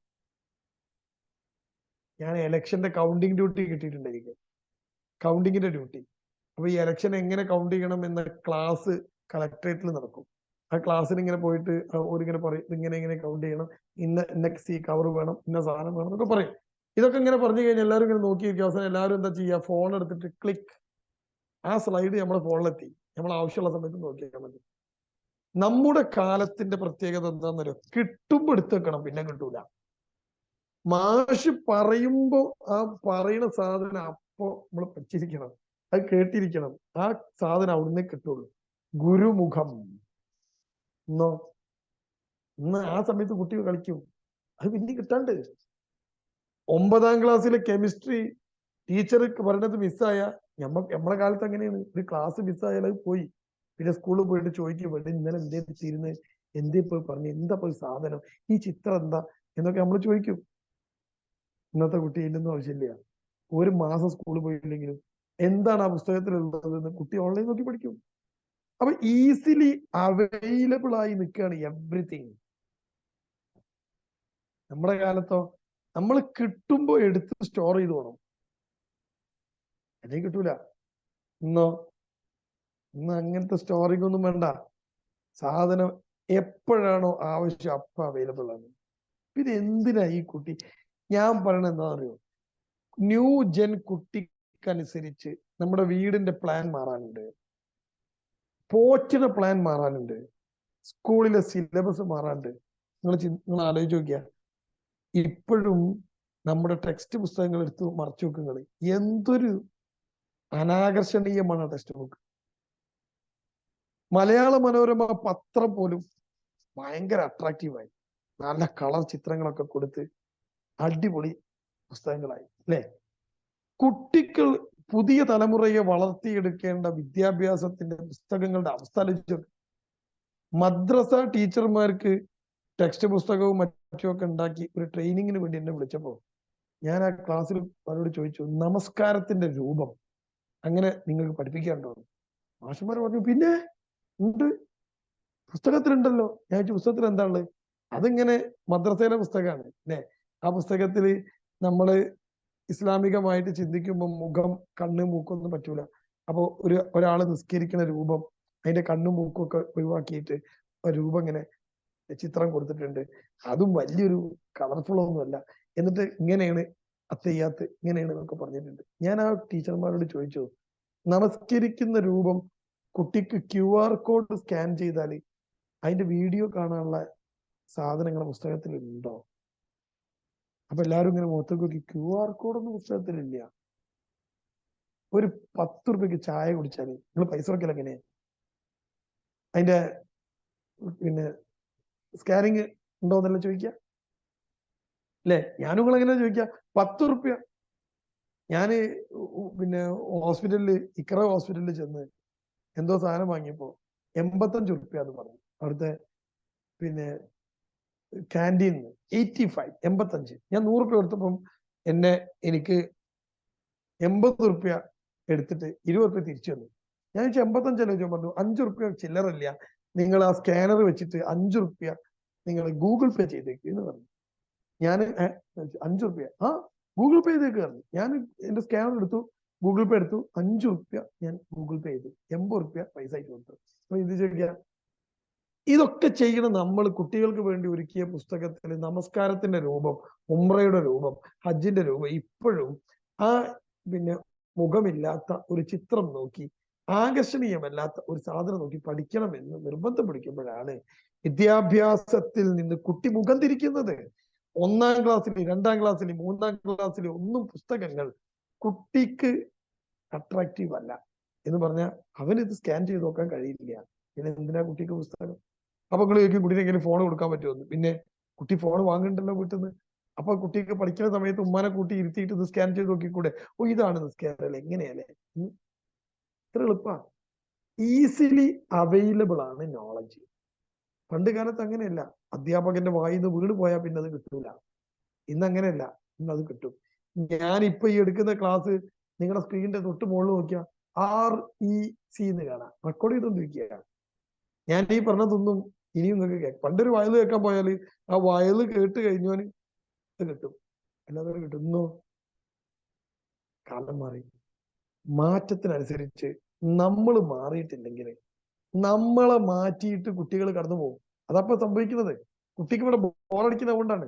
അതുകൊണ്ട് ഈ ന്യൂ ജെൻ കാലഘട്ടത്തിനനുസരിച്ച് നമ്മുടെ വിദ്യാഭ്യാസ സമ്പ്രദായങ്ങളും നമ്മുടെ പാരന്റിങ്ങും വീടുകൾക്ക് അകവും ഒക്കെ മാറ്റുമ്പോഴാണ് നമ്മൾ ഏറ്റവും മികച്ച പാരന്റായി മാറുക എന്ന് നിങ്ങൾ ചിന്തിക്കണം.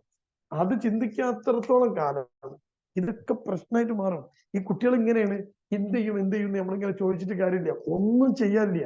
ഈ കുട്ടികളുടെ മാറ്റത്തിന് അനുസൃതമായി ഒരു എതിർ മാറ്റം. നമ്മൾ പറഞ്ഞ ഒഴുക്കിനെതിരെ നീന്താനേ പറ്റുള്ളൂ.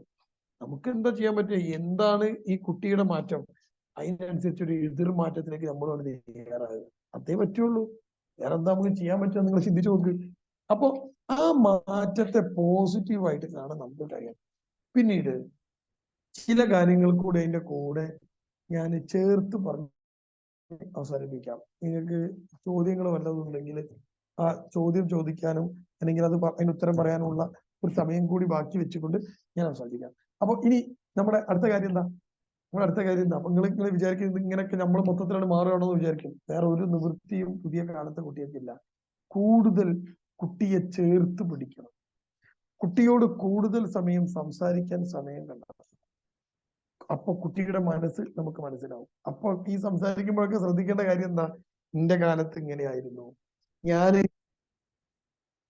ഉപരി കുട്ടിയെ കേട്ട് അത് തിരുത്തി കൊടുക്കാനുള്ള ഒരു അവസരം ഉണ്ടാക്കണം. ആ തിരുത്തുമ്പോ അത് വളരെ പോസിറ്റീവായി കാലഘട്ടത്തിനനുസരിച്ച് കുട്ടി കൂടി പിന്നെ മനസ്സിലാകുന്ന രൂപത്തിലുള്ള ഒരു തിരുത്തലിലേക്ക് നിങ്ങൾ പോകണം. അതാണ് ഇപ്പൊ നിങ്ങൾക്ക് ചെയ്യാൻ പറ്റിയൊരു സാധനം. കൂടുതൽ സമയം കുട്ടിയോട് ഒന്നിച്ച് ചെലവഴിക്കാൻ നമുക്ക് കഴിയണം. അപ്പോ ഈ കുട്ടി നമ്മുടെ കൂടെ നിൽക്കും. നമുക്ക് ഈ കുട്ടിയുടെ കൂടെ നിൽക്കാൻ കഴിഞ്ഞാൽ മാത്രമേ ഈ കുട്ടിയെ നമുക്ക് വളർത്താൻ പറ്റുള്ളൂ. അതിന്റെ ഏറ്റവും പ്രധാനപ്പെട്ട കാര്യം. അപ്പൊ കുട്ടി നമ്മുടേതാവും. നന്നായിട്ട് സംസാരിക്കുക. ആ സംസാരിക്കുമ്പോൾ നമ്മൾ അങ്ങോട്ടൊരു ഉപദേശം കൊടുക്കുന്ന രൂപത്തിലാവരുത്. മറിച്ച് കുട്ടിക്ക് കൂടുതൽ കുട്ടി പറഞ്ഞ് അത് കേട്ട് അതിൽ തെറ്റുണ്ടെങ്കിൽ അത് വളരെ പോസിറ്റീവായിട്ട് തിരുത്തി കൊടുക്കുക. കുട്ടിയുടെ റേഞ്ചിൽ നിന്നുകൊണ്ട് തന്നെ ആ കുട്ടിക്ക് ഇത് ഇങ്ങനെ തിരുത്തി കൊടുക്കുക.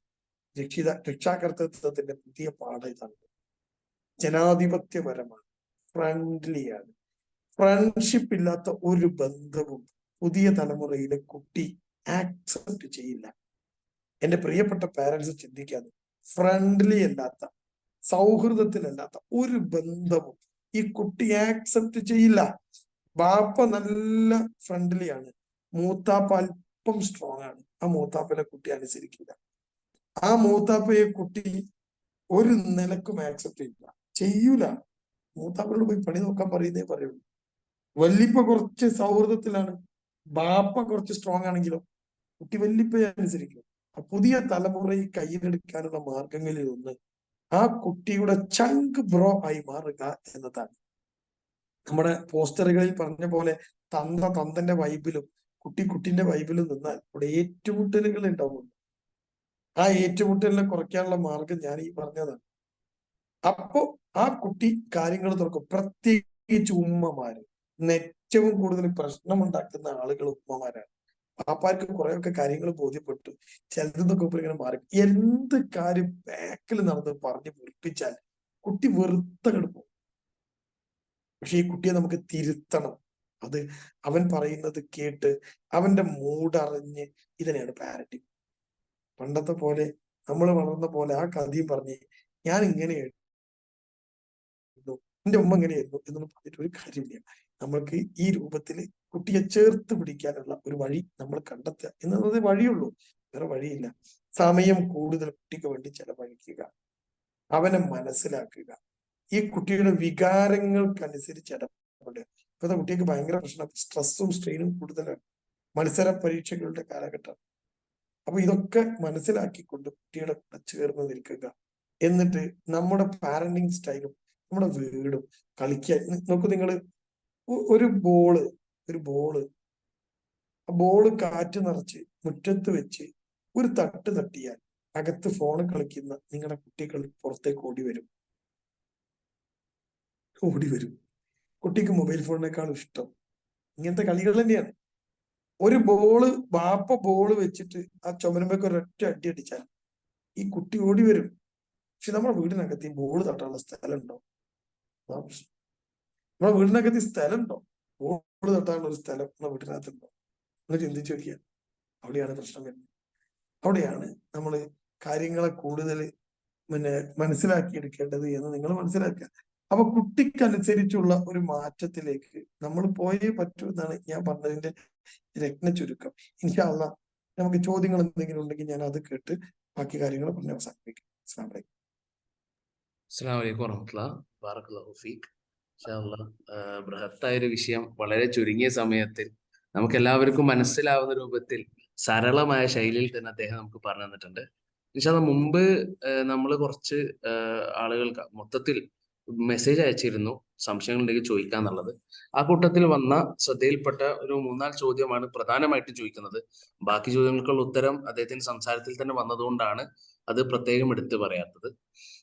സാർ, ഒന്നാമത്തെ ചോദ്യം, സൗന്ദര്യത്തിന് പ്രാധാന്യം കൊടുക്കുന്ന ഒരു സമൂഹമായി മാറിക്കൊണ്ടിരിക്കുകയാണ് നമ്മുടെ കുട്ടികൾ.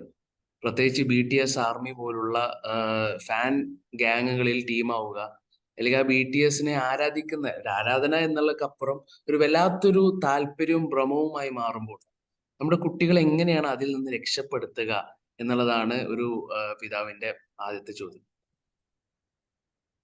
വലൈക്കും സ്ലാം. ഞാൻ ആദ്യം നിങ്ങളോട് പറഞ്ഞ കാര്യം, ഈ ചോദ്യവും ഇതിന് ഉത്തരവും ഞാൻ പറഞ്ഞു കഴിഞ്ഞു. എന്താണ് കുട്ടി കാണുക, കേൾക്കുക, കളിക്കുക, ഇതാണ് കുട്ടിയുടെ കാഴ്ചപ്പാടായി മാറുക. കാഴ്ചപ്പാടാവും, അതിലെന്താ സംശയമുള്ളത്? നമ്മുടെ കോളേജിന്റെ ക്യാമ്പസിലുള്ള ആൺകുട്ടിനെ കണ്ടാൽ പറപ്പാവും. താടിയുമില്ല, മീശയുമില്ല. കുട്ടി ഒരു കൊറിയൻ ചെക്കൻ. കണ്ടില്ലേ, മുടിയൊക്കെ സൈഡൊക്കെ എടുത്ത് ഒരു ബാഗി ജീൻ പാൻറ്റൊക്കെ ഇട്ട് ഒരു കുട്ടിയെ കണ്ടാൽ തന്നെ നമുക്ക് മനസ്സിലാവും ആ കുട്ടി കൊറിയൻ. എങ്ങനെയാ കുട്ടിയിലേക്ക് എത്തിയത്? ആ കുട്ടി കണ്ട കാഴ്ച അതാണ്. അതിനെന്താ സംശയമുള്ളത്? ഈ കൊറോണ സമയത്ത് ഏറ്റവും കൂടുതൽ നമ്മുടെ മക്കൾ കണ്ടത് BTS ആണ്, കൊറിയനാണ്, കൊറിയൻ സീരീസ് ആണ്. എന്താ ഇതിലൊക്കെ സംശയമുള്ളത്? ഈ കൊറിയ എന്ന് പറയുന്ന നാടിന് ഒരു പ്രത്യേകത. അവിടെയാണ് ഇപ്പൊ ഈ പിതാവ് ചോദിച്ച ചോദ്യത്തിന്റെ ഉത്തരം ഉള്ളത്. ഈ കൊറിയ എന്ന് പറയുന്ന നാടിന്റെ പ്രത്യേകത 2 കാര്യങ്ങളിൽ കൊറിയക്കാർക്ക് വളരെ നിർബന്ധമാണ്. അവരേറ്റവും കൂടുതൽ ഇമ്പോർട്ടൻസ് കൊടുക്കുന്ന 2 കാര്യമാണ്. ഒന്ന് സൗന്ദര്യം, 2 ആർഭാടം, ലക്ഷറി ആൻഡ് ബ്യൂട്ടി. ഈ 2 സാധനമാണ്. കൊറിയന്റെ എന്ത് സാധനങ്ങൾ എടുത്തോ, എന്തും കൊറിയയിൽ ഇറങ്ങുന്ന ഒരു സാധനങ്ങൾ എടുത്തു നോക്കിയാൽ ആ സാധനത്തിന് ഈ 2 ഉണ്ടാവും. മുഖ്യമന്ത്രി പിണറായി വിജയൻ ഉപയോഗിച്ചത് ഇന്നോവയായിരുന്നു, ഇന്നോവ ക്രിസ്റ്റ. ഒരു പിണ്ണാക്കും ആ കാറിലില്ല. ഇപ്പൊ മുഖ്യമന്ത്രി ഉപയോഗിക്കുന്ന കാർ ഏതാ അറിയോ? ഏതാ? കിയാണ്.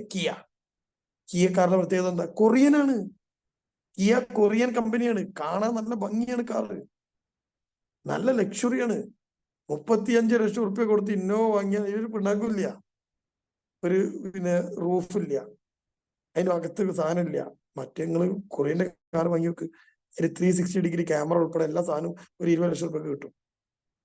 ആർഭാടവും സൗന്ദര്യവുമാണ് കൊറിയയുടെ മുഖമുദ്ര.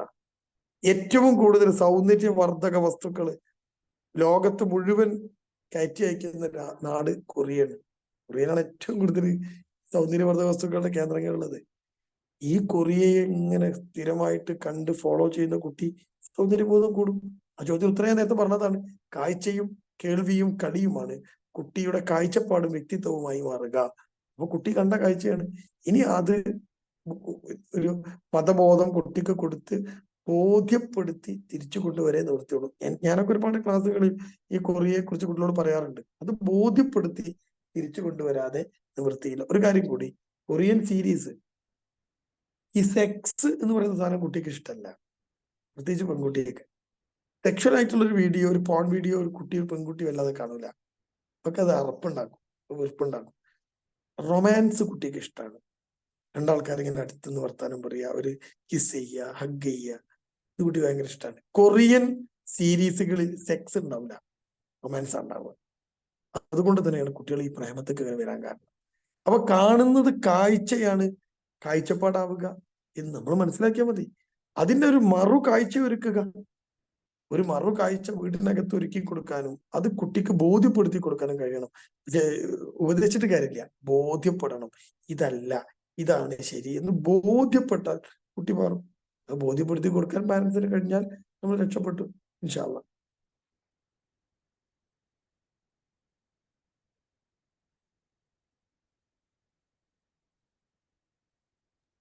ഈ ചോദ്യമില്ലേ?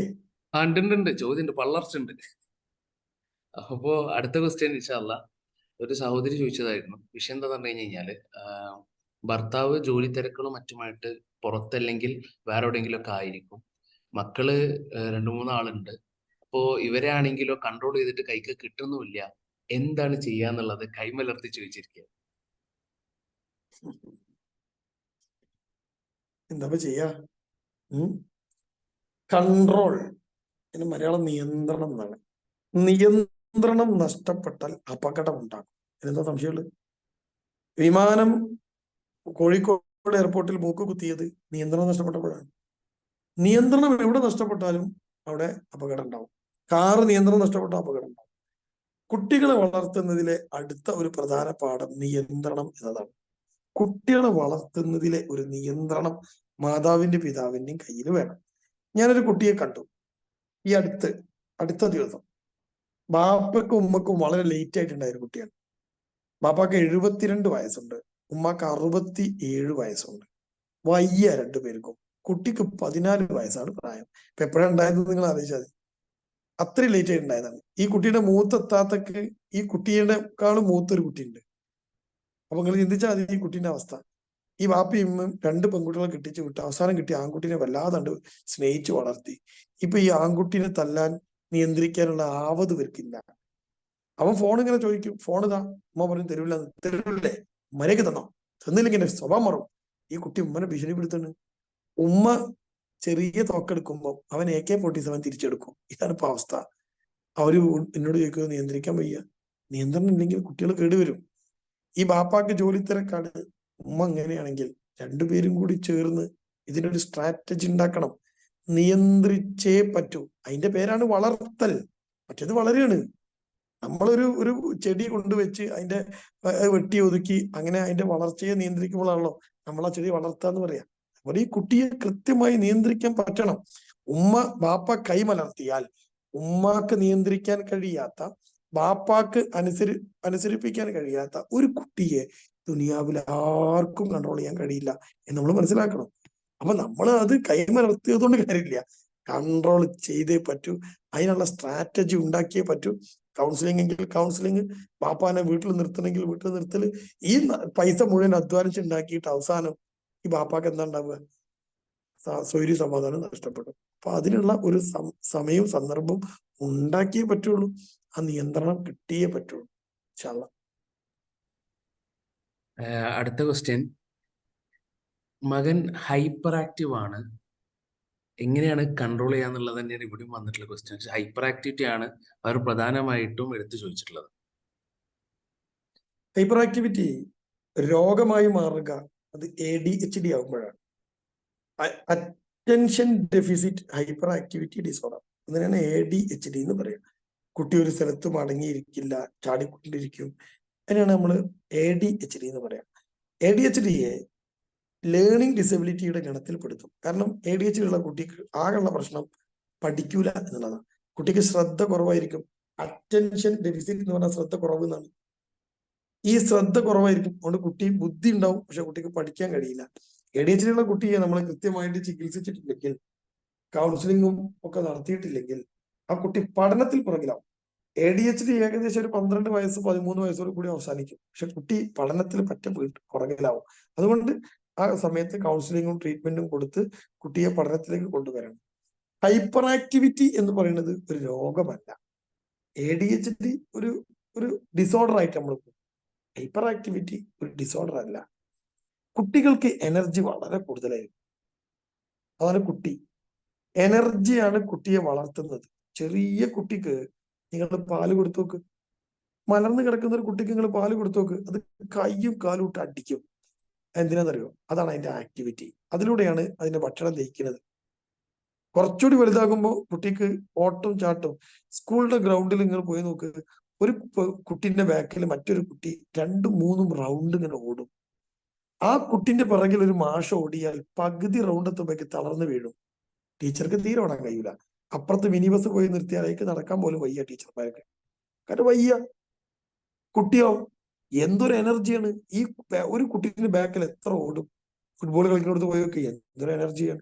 ഇപ്പൊ എനർജി എന്നത് കുട്ടിയിലുള്ളതാണ്. ഈ എനർജിയെ ബേൺ ചെയ്യാനുള്ള അവസരം കുട്ടിക്ക് ഉണ്ടാക്കണം. കുട്ടി ഹൈപ്പർ ആക്റ്റീവ് ആകുന്നത് ആക്ഷൻ നടത്താൻ സമയമില്ലാത്തതുകൊണ്ടാണ്, സ്ഥലമില്ലാത്തതുകൊണ്ടാണ്. അപ്പൊ കുട്ടി ആക്റ്റീവ് ആവും. ഹൈപ്പർ ആക്റ്റീവ് ആയ കുട്ടിക്ക് ആക്ടിവിറ്റി കൊടുക്കുക എന്നുള്ളതാണ് അതിന്റെ സൊല്യൂഷൻ. ഇപ്പോ വീട്ടിനകത്ത് ആക്റ്റീവ് ആയ കുട്ടിയാണെങ്കിൽ അടിച്ചു വരാൻ പറയാം. ആൺകുട്ടി ആവട്ടെ പെൺകുട്ടി ആവട്ടെ. ആൺകുട്ടിയാണ് കൂടുതൽ ഹൈപ്പർ ആക്റ്റീവ് ആവുക പെൺകുട്ടിയേക്കാൾ. 9:1 ആണ് റേഷ്യോ ഹൈപ്പർ ആക്റ്റീവും ഒക്കെ ആയ കുട്ടി. 9 ആൺകുട്ടികൾക്ക് ഈ പ്രശ്നം ഉണ്ടാകുമ്പോൾ ഒരു പെൺകുട്ടിക്ക് ഉണ്ടാവും. പെൺകുട്ടികൾ ഹൈപ്പർ ആക്റ്റീവ് ആകുന്നതിന്റെ റേഷ്യോ അതാണ് 9:1. അപ്പോ അധികം ആൺകുട്ടി ഉണ്ടാവുക, അവനിങ്ങനെ അടിച്ചു വരാതെ കൊടുക്ക്. കുട്ടി അടിച്ചു വരട്ടെ, നിലടിച്ചു വരട്ടെ, പച്ചക്കറി അരിയട്ടെ, അലക്കട്ടെ, ഒരു ആക്ടിവിറ്റി ഇങ്ങനെ കൊടുത്താൽ മതി. നമ്മുടെ വീട്ടിൽ എന്താ അതൊക്കെ നമ്മൾ എടുക്കും. കുട്ടിയോട് അടങ്ങിയിരിക്കാൻ പറയും, പഠിക്കാൻ പറയും. ഇനി പഠിത്തം എങ്ങനെയാ? ഹൈപ്പർ ആക്റ്റീവ് ആയ ഒരു കുട്ടി എങ്ങനെ പഠിപ്പിക്കുക? ഒരു ബോർഡ് വീട്ടിൽ കൊണ്ട് തൂക്കിക്കോ, കുട്ടി ഒരു ഓട്ടം ഓടട്ടെ, ഒന്ന് എഴുതട്ടെ, പിന്നെ ഓടട്ടെ, ഒന്ന് എഴുതട്ടെ. നമുക്ക് കുറച്ച് ക്ഷമ വേണമെന്നേ ഉള്ളൂ. ഹൈപ്പർ ആക്റ്റീവ് എന്ന് പറയുന്നത് അതിനെ ഡീല് ചെയ്യാൻ, ആക്ടിവിറ്റിയെ അടിച്ചമർത്തിക്കൊണ്ട് ഈ കുട്ടിയെ ഡീൽ ചെയ്യാൻ ശ്രമിക്കരുത്.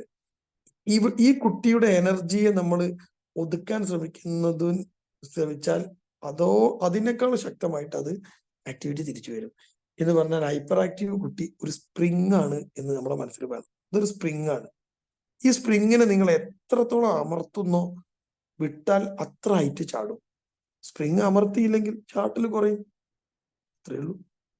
ഈ കുട്ടിയെ നിങ്ങൾ ഇങ്ങനെ അടങ്ങിക്കട, അങ്ങോട്ട് പോലടാ, ഇങ്ങോട്ട് പോലടാ, ഇരിക്കടാ അവിടെ എന്ന് പറഞ്ഞാൽ നമ്മളിങ്ങനെ അമർത്താണ്. ആ അമർത്തി കയ്യിലെടുത്ത ഡിങ് എന്ന് പറഞ്ഞ് ചാടും. അള്ള സ്പ്രിങ്. അപ്പൊ സ്പ്രിങ്ങിന് ചാടാക്കാനുള്ള വഴി എന്താ? അമർത്താതിരിക്കുക. അപ്പൊ എന്താ അതിനുള്ള വഴി? അതോട്ടെ, അത് ചാടട്ടെ, ഓടട്ടെ. അതിനുള്ള വഴികളൊക്കെ വീട്ടിലുണ്ടാവുക. കുത്തി വരയ്ക്കാൻ ഒരു ചുമര് കൊടുത്തു നോക്കും നിങ്ങളെ കുട്ടിക്ക്. കുറെ കുത്തി വരച്ചോട്ടെ, ആ ചുമര് പിന്നെ കുറെ പിന്നടിച്ചാൽ മതി. സ്കൂളിലൊക്കെ ഉണ്ടാവും കുത്തി വര ചുമര്. ഹൈപ്പർ ആക്റ്റീവ് കുട്ടി ഇങ്ങനെ കുത്തി വരക്കിണ്ടാവും. കുത്തിക്കോട്ടെ. അതിനെന്തെങ്കിലും ഒരു പണി കൊടുക്ക്. അത് കളിക്കട്ടെ, ഓടട്ടെ, ചാടട്ടെ, എന്തെങ്കിലുമൊക്കെ കുത്തി കുഴിക്കട്ടെ, അത് കരിക്കരിയട്ടെ, അലക്കട്ടെ, സാധനട്ടെ. അപ്പൊ നിങ്ങൾ പറയും വൃത്തിയായില്ല, അലക്കിയാൽ വൃത്തിയാവില്ല. അത്ര വൃത്തിയാതി പിന്നെ ഒന്നുകൂടി അലക്കിയാൽ മതി. പക്ഷെ കുട്ടിക്ക് ഒരു ആക്ടിവിറ്റി കൊടുക്കുക. അപ്പൊ ഈ ഹൈപ്പർ ആക്റ്റീവ് കുട്ടിയെ നമുക്ക് ഡീൽ ചെയ്യാൻ പറ്റും. അല്ലാത്തടത്തോളം കാലം ഹൈപ്പർ ആക്റ്റീവ് കുട്ടിയെ നിങ്ങൾക്ക് ഒന്നും ചെയ്യാൻ കഴിയില്ല. അതിനെ അമർത്തും, ചാടും. ഇത്രേ ഉണ്ടാവുള്ളൂ. ഇൻഷാ അല്ലാഹ്. അടുത്ത ചോദ്യം വന്നിട്ടുള്ളത്, കുട്ടിയുടെ ഡെയിലി റുട്ടീൻ ഭയങ്കര കൺജസ്റ്റഡ് ആയി മാറിയിട്ടുണ്ട്. ഇപ്പൊ രാവിലെ 5:30 സുബഹി നമസ്കാരം കാര്യങ്ങൾക്ക് വേണ്ടി എണീക്കുന്നു. പിന്നെ ഒരു 7 മണിയാകുമ്പോഴേക്കും സ്കൂളിൽ പോകേണ്ടി വരികയാണ്. സ്കൂളിൽ പോയതിന് ശേഷം തിരിച്ചു വരുമ്പോഴേക്കും വീണ്ടും 5-5:30 ആകുന്നു. പിന്നെ മറ്റ് അത്യാവശ്യ കാര്യങ്ങളൊക്കെ കഴിഞ്ഞ് ഒരു 1-2 മണിക്കൂർ പഠിക്കാനും ഇരുന്ന് കഴിഞ്ഞാൽ കൃത്യം 10:30 തന്നെ കിടന്നുറങ്ങുന്നതാണ്. ഇപ്പൊ കുട്ടിയുടെ ഈ ഒരു ഡെയിലി റുട്ടീൻ കുട്ടിക്ക് ഭയങ്കര മാനസിക സ്ട്രെസ് ഉണ്ടാക്കിയിട്ടുണ്ട്. എന്ത് ചെയ്യാൻ പറ്റും അത് കുറക്കാൻ ഒരു പാരന്റ് എന്ന നിലക്കാണ് അടുത്ത ചോദ്യം. കൂടെ ട്യൂഷനും കാര്യങ്ങളും കൂടി വരുമ്പോൾ വീണ്ടും കൺസിസ്റ്റഡ് ആവുകയാണ്. പിന്നെ ഒരു മനുഷ്യൻ ഒരു ഗുരുവിനോട് ചോദിച്ചു, ഒരു കാട്ടിൽ ഞാൻ എത്തി, ആ കാട്ടിൽ ഇങ്ങനെ നിൽക്കുകയാണ്. എന്റെ നേരെ ഒരു സിംഹം ഇങ്ങനെ വന്നാൽ ഞാൻ എന്ത് ചെയ്യും എന്ന് ഗുരുവിനോട് ഒരു മനുഷ്യൻ ചോദിച്ചു. ഗുരു ഒന്നും ആലോചിച്ചില്ല, അപ്പൊ മറുപടി പറഞ്ഞു, നീ ഒന്നും ചെയ്യണ്ട, സിംഹം ചെയ്തോളും എന്ന്. അവനൊന്നും ചെയ്യേണ്ട ആവശ്യമില്ലല്ലോ, സിംഹം ചെയ്തോളും. ഈ എനിക്കിപ്പോ ഈ ചോദ്യം വന്നപ്പോ ഓർമ്മ വന്നത് ഈ കഥയാണ്. ഈ കുട്ടി ഒരു ഭീകരനായി മാറും. ഭീകരൻ. എന്താവ് ഏറ്റവും വലിയ പ്രശ്നം ഇവിടെയാണ്. എന്റെ മക്കൾ പഠിക്കുന്നത് എന്റെ തൊട്ടടുത്തുള്ള സ്കൂൾ. ഒരു 10 മിനിറ്റ് നടന്നാൽ, ഒരു 15 മിനിറ്റ് നടന്നാൽ എത്തും. ബസ്സിലാണെങ്കിൽ 5 മിനിറ്റ് എത്തും. നിങ്ങളോട് ആരാ ഈ കുട്ടിയെ കൊണ്ടുപോയിട്ട് ദൂരെയുള്ള സ്കൂളിൽ ചേർത്താൻ പറയണത്? ഒരു കുട്ടിയുടെ അവസ്ഥകൾ ആലോചിച്ച് നോക്ക്. ഒരു ദിവസം സ്കൂൾ ബസ്സിൽ കയറ്റി വിട്ടാൽ ആ സ്കൂൾ ബസ് നേരെ റോഡിന് പോവില്ല. ഒരു സ്കൂൾ ബസ്സും നേരെ പോവില്ല. സ്കൂൾ ബസ് കുട്ടികൾ എടുക്കാൻ പല ഊടുവഴി കയറിയ പോവുക. 8 മണിക്ക് സ്കൂൾ ബസ് കയറിയ കുട്ടി 10 മണിയാകുമ്പോഴാണ് സ്കൂളിലെത്തുക.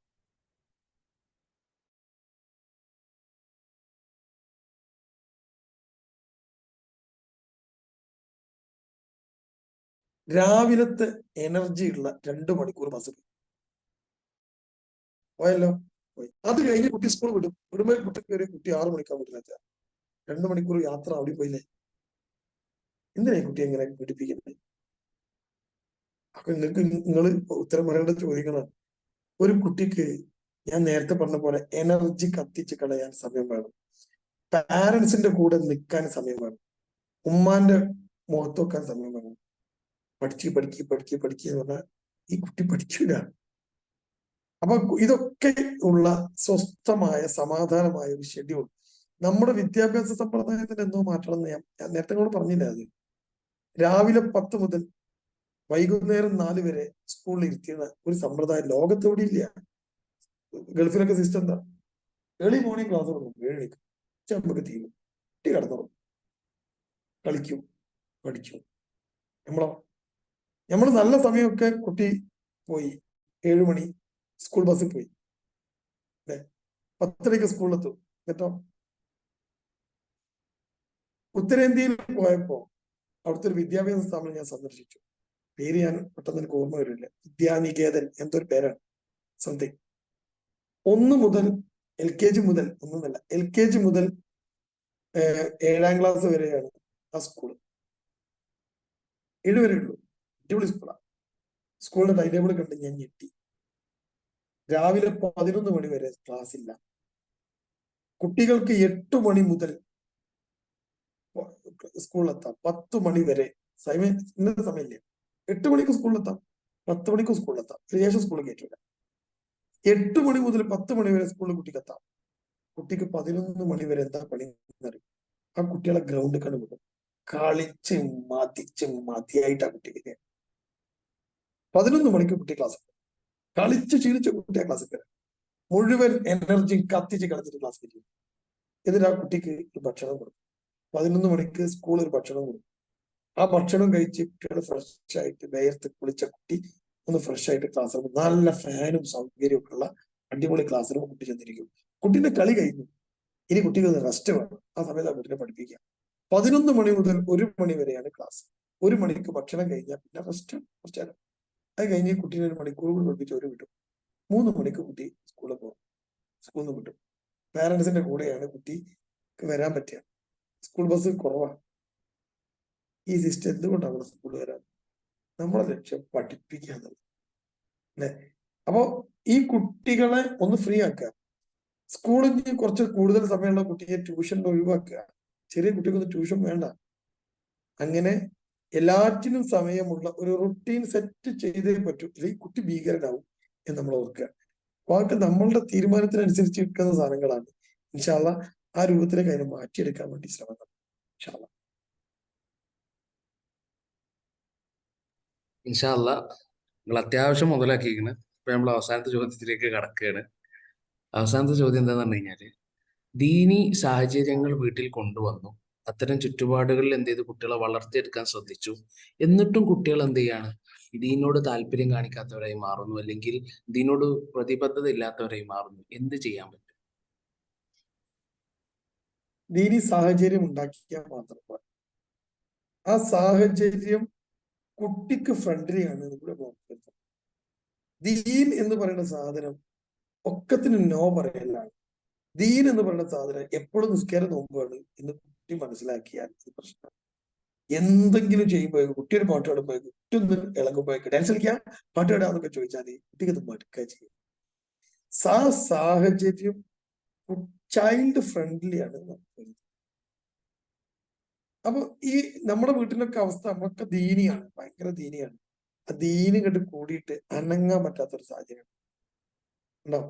ഞാനൊരു കുട്ടിയെ കണ്ടു, 8ാം ക്ലാസ്സിലാണ്. ആ കുട്ടി തലേ തട്ടെടുക്കുക സ്കൂൾ.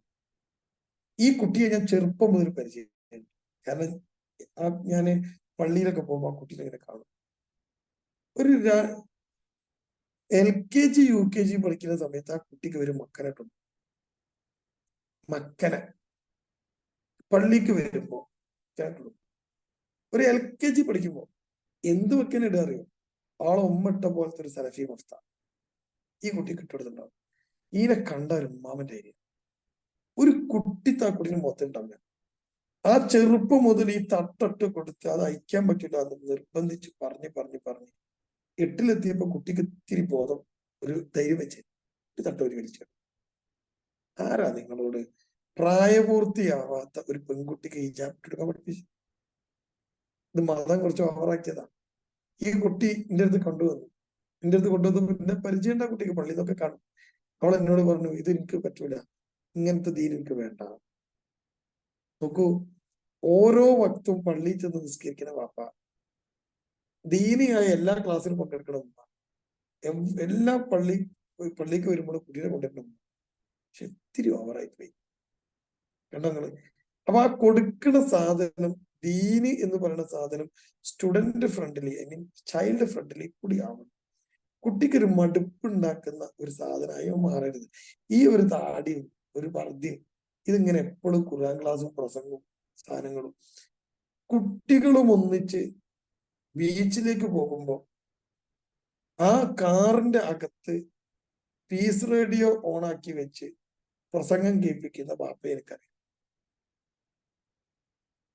അല്ലെങ്കിൽ ആ ബാപ്പന്റെ അടുത്തുള്ള ഏതെങ്കിലും ഒരു പ്രസംഗം കാറിൽ കുത്തും.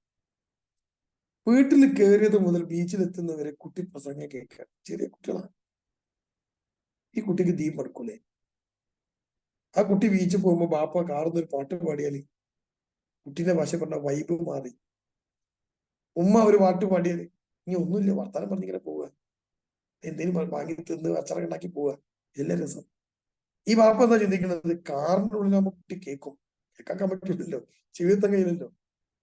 വീട്ടിനകത്ത് പ്രസംഗം കേട്ടാ കുട്ടികളൊന്ന് പോകും, ആറുണ്ടായിരുന്നു കുട്ടി കേൾക്കും. ആലോചിച്ച് നോക്ക്. അപ്പൊ ദീനി സിറ്റുവേഷൻ ഉണ്ടായാൽ മാത്രം പോരാ, അത് ചൈൽഡ് ഫ്രണ്ട്ലി ആണെന്നും കുട്ടി കംഫർട്ടബിൾ ആണെന്നും എൻജോയ് ചെയ്യപ്പെടുന്നുണ്ടെന്നും കൂടി നമ്മൾ പിന്നെ ഉറപ്പുവരുത്തണം. അത് ഉറപ്പുവരുത്തിയാൽ നമ്മുടെ കുട്ടി ദീനി അറ്റ്മോസ്ഫിയറിനോട് ചേർന്ന് നിൽക്കും. അല്ലെങ്കിൽ കുട്ടി അതിനോട് എതിർക്കും. അത് കുട്ടിക്ക് ഒരു പ്രശ്നമാണ്. ഇൻഷാ അല്ലാഹ് കുറെ കാര്യങ്ങൾ ഞാൻ പറഞ്ഞു എന്ന് മനസ്സിലാക്കുന്നു. സമയം 10 മണിയായി, ഞാൻ വീട്ടിലെത്തിയിട്ടില്ല, ഞാൻ ഓഫീസിലാണ് ഉള്ളത്. അപ്പോ ഇൻഷാ അല്ലാഹ് ഒക്കെ ഹൈറാവട്ടെ എന്ന് പ്രാർത്ഥിക്കുന്നു. നല്ല മക്കളായി നമ്മുടെ മക്കൾ മാറട്ടെ. റബ്ബ് സുബ്ഹാനഹു വ തആല നാളെ സ്വർഗ്ഗ പൂങ്കാവനത്തിൽ മക്കളോടൊന്നിച്ച് ഇതുപോലെ നമ്മൾ ഒരുമിച്ച് കൂട്ടുമാറാവട്ടെ. ربنا هب لنا من ازواجنا وذرياتنا قرة اعين واجعلنا للمتقين اماما واخر دعوانا الحمد لله رب العالمين. السلام عليكم ورحمة الله وبركاته. അൽഹംദുലില്ലാ, എല്ലാവർക്കും വിഷയം ഗംഭീരമായിട്ട് തന്നെ മനസ്സിലാക്കി എന്നാണ് വിശ്വസിക്കുന്നത്. ഇൻഷാ അല്ലാഹ് ഈ പരിപാടിയിൽ നമ്മോടൊപ്പം പൂർണ്ണമായിട്ട് നിന്ന എല്ലാവർക്കും കൂട്ടത്തിൽ നന്ദി അറിയിക്കുകയാണ്. പ്രധാനമായിട്ട് ശ്രദ്ധിക്കേണ്ട ഒരു കാര്യം, ഇൻഷാ അല്ലാഹ് പ്രധാനമായിട്ട് ശ്രദ്ധിക്കേണ്ട കാര്യം എന്ന് പറഞ്ഞു കഴിഞ്ഞാൽ, നമ്മൾക്ക് ക്ലാസ് എടുത്ത് തന്ന ജവഹർ മുനവർ സാറിന് അല്ലാഹു സുബ്ഹാനഹു വ തആല എല്ലാവിധ തൗഫീഖും സൗഖ്യവും നൽകി അനുഗ്രഹിക്കുമാറാകട്ടെ. ഇൻഷാ അല്ലാഹ് ഇനിയും നമ്മൾക്ക് ഇതുപോലുള്ള സെഷനുകൾ എടുത്തു തരാനുള്ളൊരു തൗഫീഖ് കൂടി ഉണ്ടാവട്ടെ എന്ന് പ്രാർത്ഥിച്ചുകൊണ്ട് നിർത്തുന്നു. ഇനി പ്രധാനമായിട്ട് മൂന്നാമതായിട്ടൊക്കെ പറയാനുള്ള വിഷയം എന്തെന്നാൽ, ഇൻഷാ അല്ലാഹ് നമ്മുടെ പഠനാന്തരീക്ഷം എന്നൊരു വിഷയത്തിൽ ഇൻഷാ അല്ലാഹ് ഏറ്റവും അടുത്ത ദിവസം തന്നെ വെബിനാർ ഉണ്ടാകുന്നതായിരിക്കും. നമ്മുടെ ഗ്രൂപ്പിൽ കയറാത്തവർ ഈ ഒരു കൂട്ടത്തിലുണ്ടെങ്കിൽ ഗ്രൂപ്പിൽ കയറാൻ പ്രത്യേകം ശ്രദ്ധിക്കുക. ഇൻഷാ അല്ലാഹ് പ്രോഗ്രാമിന്റെ ഡീറ്റെയിൽസ് ഇടുമ്പോൾ അതിൽ പങ്കെടുക്കുക. അല്ലാഹു സുബ്ഹാനഹു വ തആല ഇതുപോലെ പുതിയ പുതിയ അറിവുകൾ നമ്മുടെ ജീവിതത്തിൽ ഇംപ്ലിമെന്റ് ചെയ്തുകൊണ്ട് നല്ല മാറ്റം കൊണ്ടുവരാൻ കഴിവുള്ളവരാക്കി, പ്രാപ്തരാക്കി നമ്മളെ മാറ്റുമാറാകട്ടെ. ഇൻഷാ അല്ലാഹ് ഒറ്റ വാക്കിൽ എല്ലാവരോടും നന്ദി അറിയിച്ചുകൊണ്ട് നിർത്തുന്നു. സുബ്ഹാനക അല്ലാഹുമ്മ വബിഹംദിക അഷ്ഹദു അൻ ലാ ഇലാഹ ഇല്ലാ അൻത അസ്തഗ്ഫിറുക വഅതൂബു ഇലൈക.